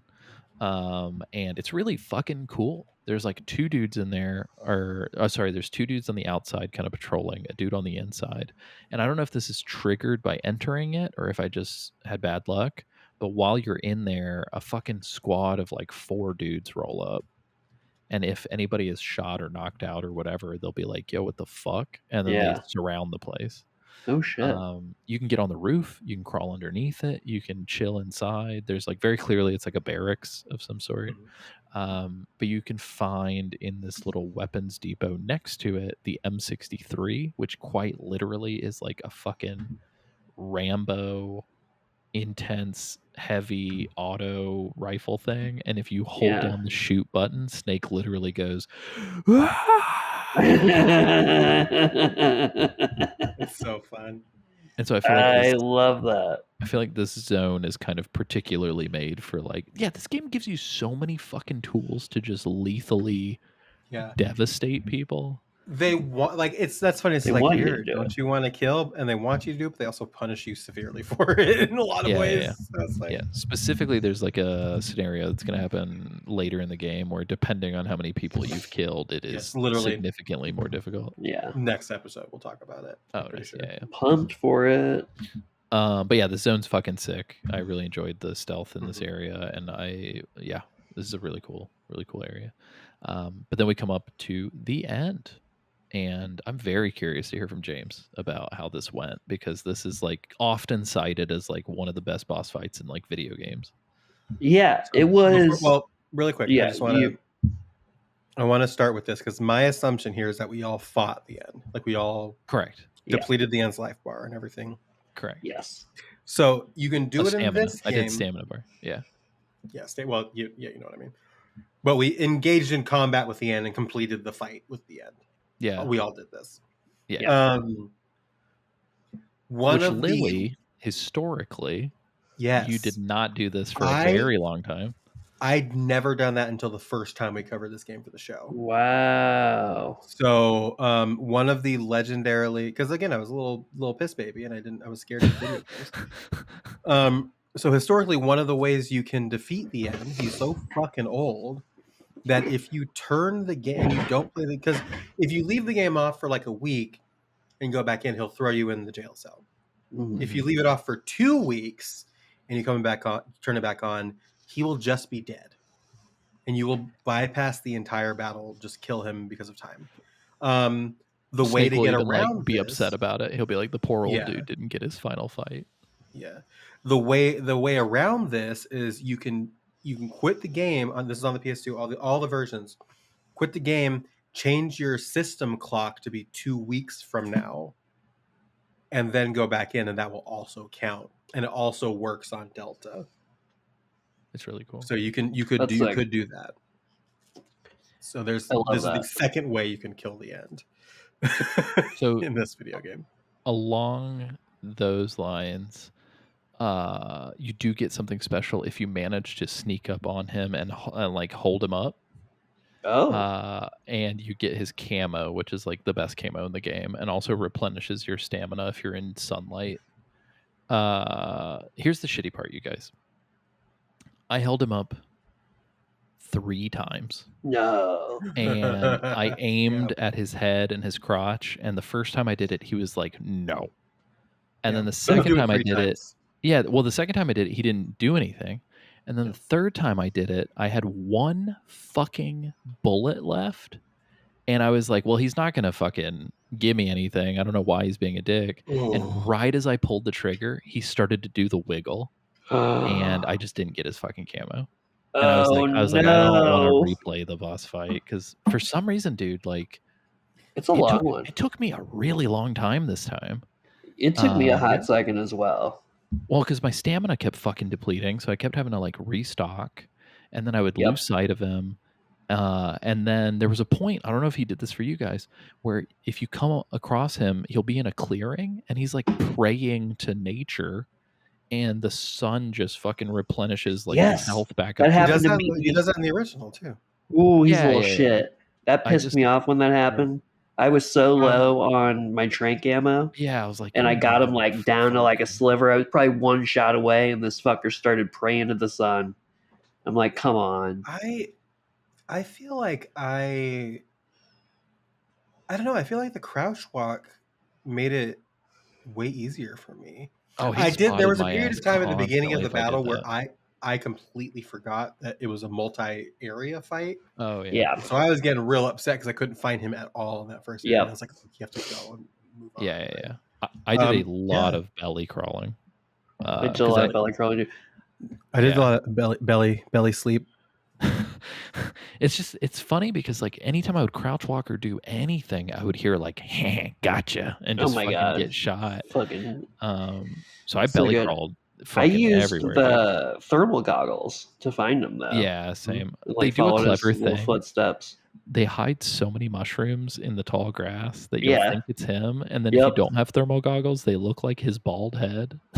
Oh yeah, that's funny. That's did you guys- clever. I snuck up on him and held him up like 3 times. Yeah, I did the same. Yeah. Did you guys eat his parrot? No, what do you mean? So There at certain points you can train at the very beginning, and then one time later on, if you miss it, his parrot is just hanging out, and you can trank the parrot or kill the parrot and take. Oh, the I parrot fucking blew him away, dude. and eat the parrot. And he gets real upset. Yeah. Well, I bet. I did it for I saved it, and then I ate the parrot for the food encyclopedia, and then I held on to it for the rest of the game because I felt bad. You want to know something funny? When you kill him in the cutscene after you beat the end, the parrot shows up as a spirit. I love that. It's so funny. That's so funny. It was very good. Yeah, it showed up in the cutscene as alive because I didn't eat it yet, which was very strange to me because I had it in a box in my backpack. He snuck out. Why is it in? Yeah, he snuck out for and then he came back like an obedient guy. So whatever.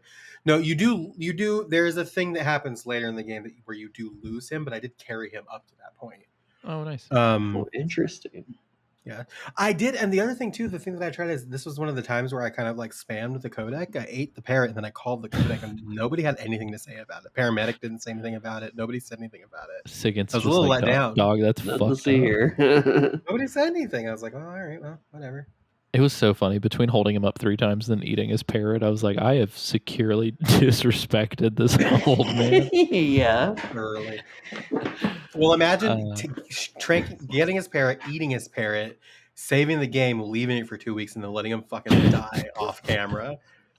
The nerve. This might be the guy that you can disrespect the most. Yeah, stunt on this motherfucker. In Metal Gear, you can stunt on this poor old man.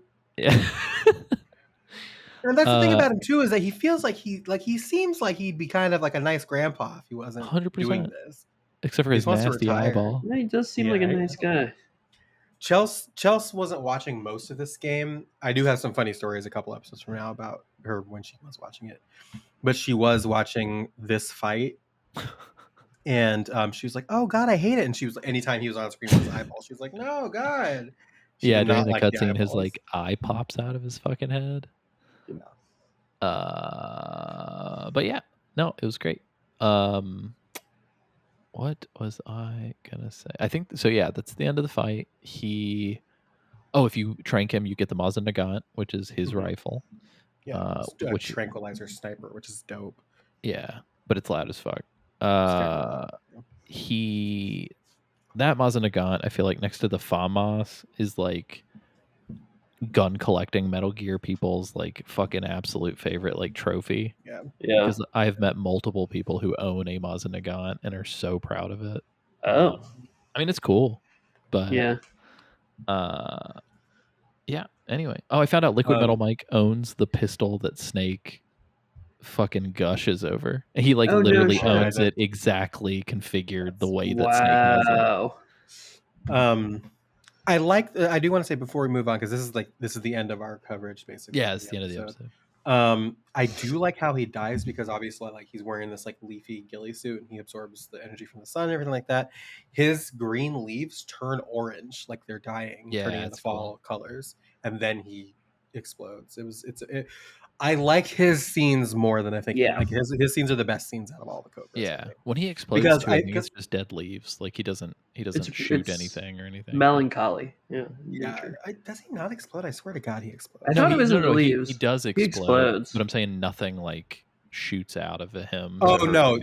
Yeah, nothing crazy. No shrapnel. Because that's the other thing is like when you kill the fear. I love that we just like said, fear, bye. He's gonna like die. Yeah, he because throughout that battle, he's like throwing these like poison needles at you. Basically, when he explodes, those fly everywhere. Yeah, but like with the end, like he explodes, but like it's just like leaves. It's very melancholy. I feel like the thing that I think is like every single time I laugh at the other Cobra's deaths because it's so goofy. The fear, the pain. The exquisite pain, or the blah blah blah fear, blah blah blah. The end is just like very melancholy, and it's just like this is affecting. So I like the ends. So that's pretty much it. I think legitimately, I think it is probably the second best battle in this game, and the battle I'm thinking of and this one are also two of the best battles in the series. I think so. Yeah, I agree. Yeah, and so when he dies, very Zelda-esque, these gigantic vines that were like blocking the way forward just fucking open up. Love it. I'm like, yep. And from there, it's time to go. Next episode, the big anticipation, the most anticipated boss in the entire series, in the entire game. 100%. And it's not as good. And we'll talk about why next time. Yeah, it's so disappointing that this thing happened.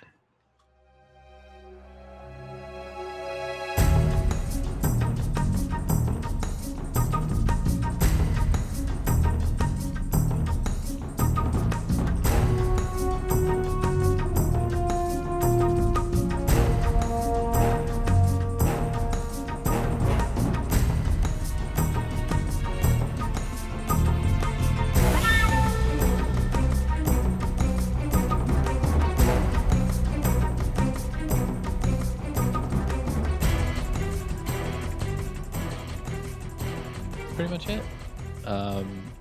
I guess now we are at the wrap-up part of our episode. Again, please make sure if you are in the Pacific Northwest or if you're okay with traveling, that you come see us at PRGE. It's gonna be fun. It's a really good time. You should all pressure James on social media to come. And hopefully Isaac shows up. Play what? You got to pressure James to come. Come. Yes. Pressure me to That come word on social is media. universal in its application. He's right. Well, if they want to pressure you into coming, James, where can they do that? DJ Rat King, Blue Sky, SoundCloud. I think those are the places for now. Probably other places soon. Spotify, Bandcamp coming soon. Nice. More music coming soon. Let's go. I'm excited for that music to just come all over the place. It's going to be gushing. I'd do anything for Jesus. Universal application. Yeah. Nice. Lily, where can people find you? You can find me. All of the things that I'm on are on Linktree, linktree.com/Liliana Dawn. That's where you can find my my books, my social media. I've talked about my GoFundMe a couple of times, so I'm not going to dwell on it. I do want to thank some people that I haven't thanked yet. Thomas Moose, and shout out Kyle at the top of the episode because he's one of our Portland pals, but Kyle also donated, so thank you, Kyle. And I drifted past Thomas, but I do want to say Thomas Moose, thank you again. So Nice. very cool, folks. And if you didn't listen to the last episode, I do have some fun announcements. Website's still not overhauled. However, all of the components are, which is exciting. Been posting fairly regularly on YouTube, probably every day or two. There's one last upload to complete the Dev Diary re-uploads. And it is our launch day trailer, which is pretty fun. We actually recorded a good one. Unique voiceover with the costers just for that trailer, which was cool. But yeah, so youtube.com/@Alessio made that. Please subscribe. Throw me some likes. Some engagement would be appreciated just to sort of circulate some of this stuff. You can watch the full Dev Diary series on there, including a whole bunch of deleted scenes, some behind the scenes stuff, and some spotlights of some developers that were like ancillary to the main story. James and I spent probably 2 years of our lives working on Good that. time. So really proud of it. I think if it wasn't it's a for very that, cool piece. yeah, if it wasn't for Dev Diary, I don't think I would have broke into a career in network TV. So it was really helpful. Learned a lot. But I'm also going to be uploading trailers, short films, music videos, stuff like that. And once the source gets depleted, I think there'll be some new stuff, which would be cool. But you can also find me alessiomade.bandcamp.com. I've uploaded all of me and Isaac's old band EPs. And I will say, it's very good. I've been listening to it during work. People should check it out. Yeah. I mean, it's we were younger. I was still learning production, so it's grooving. It's a little rough around the edges, but the heart was in the right place. The heart was definitely in the right place. And then you can also find. And Alessio's the type of guy that'll say like it's rough around the edges, and then you listen to a masterpiece. It's fucking awesome. Because that's the type of creative he is. That's right. It was actually funny. We way back in the day when the first cyberpunk like CGI teaser dropped, like fucking 7 years before the game did. For fun, we took one of our Deadweight songs, that was our band name, and just like synced it up. Like it didn't even do much, just like dropped it in, and it synced up like perfectly, which was really fun. So yeah, anyway, if you like some punky electronic music, DIY, there's that. But one of my short films, Father of Curiosity, Cameron Hill and I collaborated on the score, and so that's on there as well. And I'm really proud of that thing. We banged it out in like 2 days, 3 days. And Cameron is a very talented musician. I don't know how much that came up on the show. I don't even know if he still does music, but he was really, really talented. And so I was really proud of that. It's 5 songs. And it also comes with behind the scenes featurette and a high quality version of the film if you buy a copy. All those are $0. It's pay what you want. So throw me a buck if you like what you're listening to. Download them for free. I don't care. I just want more people to check it out. Yeah, that's pretty much it. So I'm feeling good, getting my shit out there. I'm really proud of you. I feel like it's so hard to just put shit out there and to feel, I don't know, there's just a lot of feelings with it. So I just want to say I'm very proud of all of us for showing up and doing the damn thing. Yeah, I feel like we're definitely getting better Agreed. about consistently doing shit, which is cool. Partially helped by this show. Yeah, I agree. The show's an anchor. Yeah, momentum. As a creative, momentum's super important. I feel like when I lose momentum, everything fucking falls apart for a while. Yep. But yeah, also on the Bandcamp, I'm going to be putting out a longer album. It's probably going to be closer to like 10 to 15 tracks. That's going to consist of all of the music I made while I lived in Missouri. Very exciting. So it's going to be called the Forever an Astronaut Years. And all of the tracks are like forever something. Which is funny. Like that's the names. But yeah, and then I think what we're going to do technically, because James and I got the rights forever for the Dev Diary music that was custom made by Fat Bard. I think I will also upload, I think it's just 2 tracks. I think I'm going to upload those 2 to Bandcamp for people to check out as well. So I really love the music. They're so good. They made. Yeah. Yeah. All their music's really good as well. Yeah. They've scored tons of video games and stuff. Yeah. So really they pop up all over the place.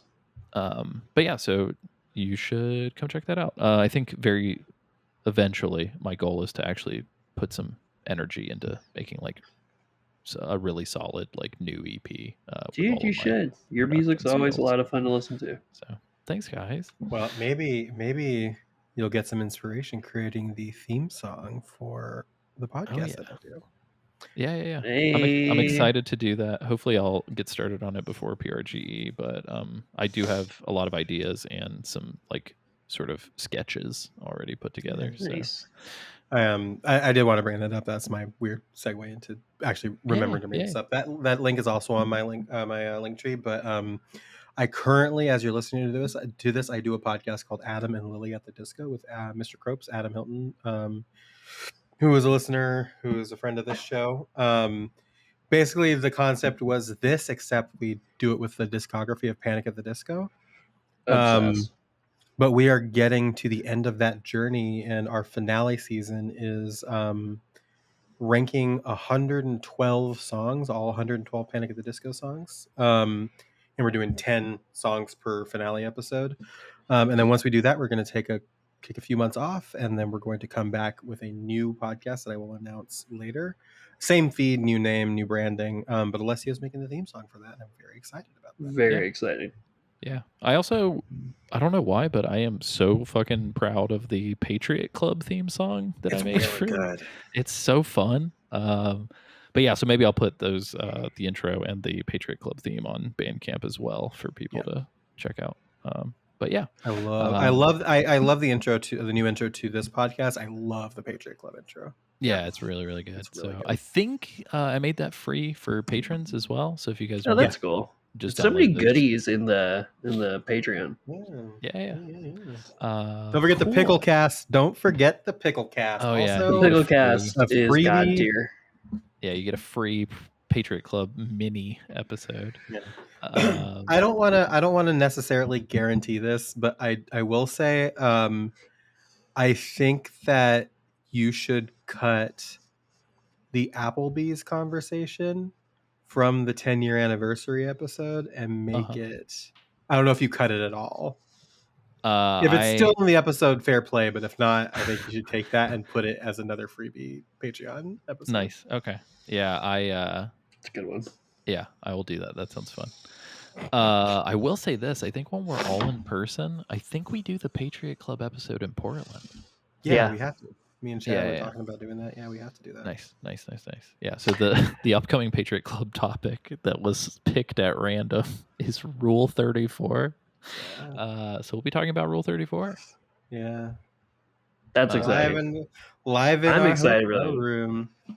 Yeah. So Live maybe in our we'll hotel room is so funny. maybe we'll do it with no pants on, just for the sake of the topic.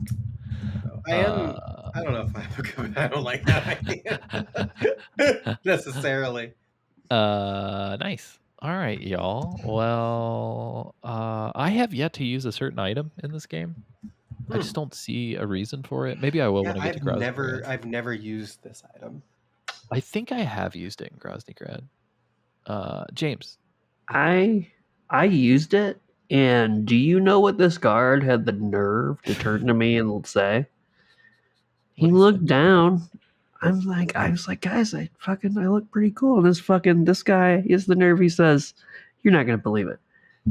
This guy, he says, "It's just a box."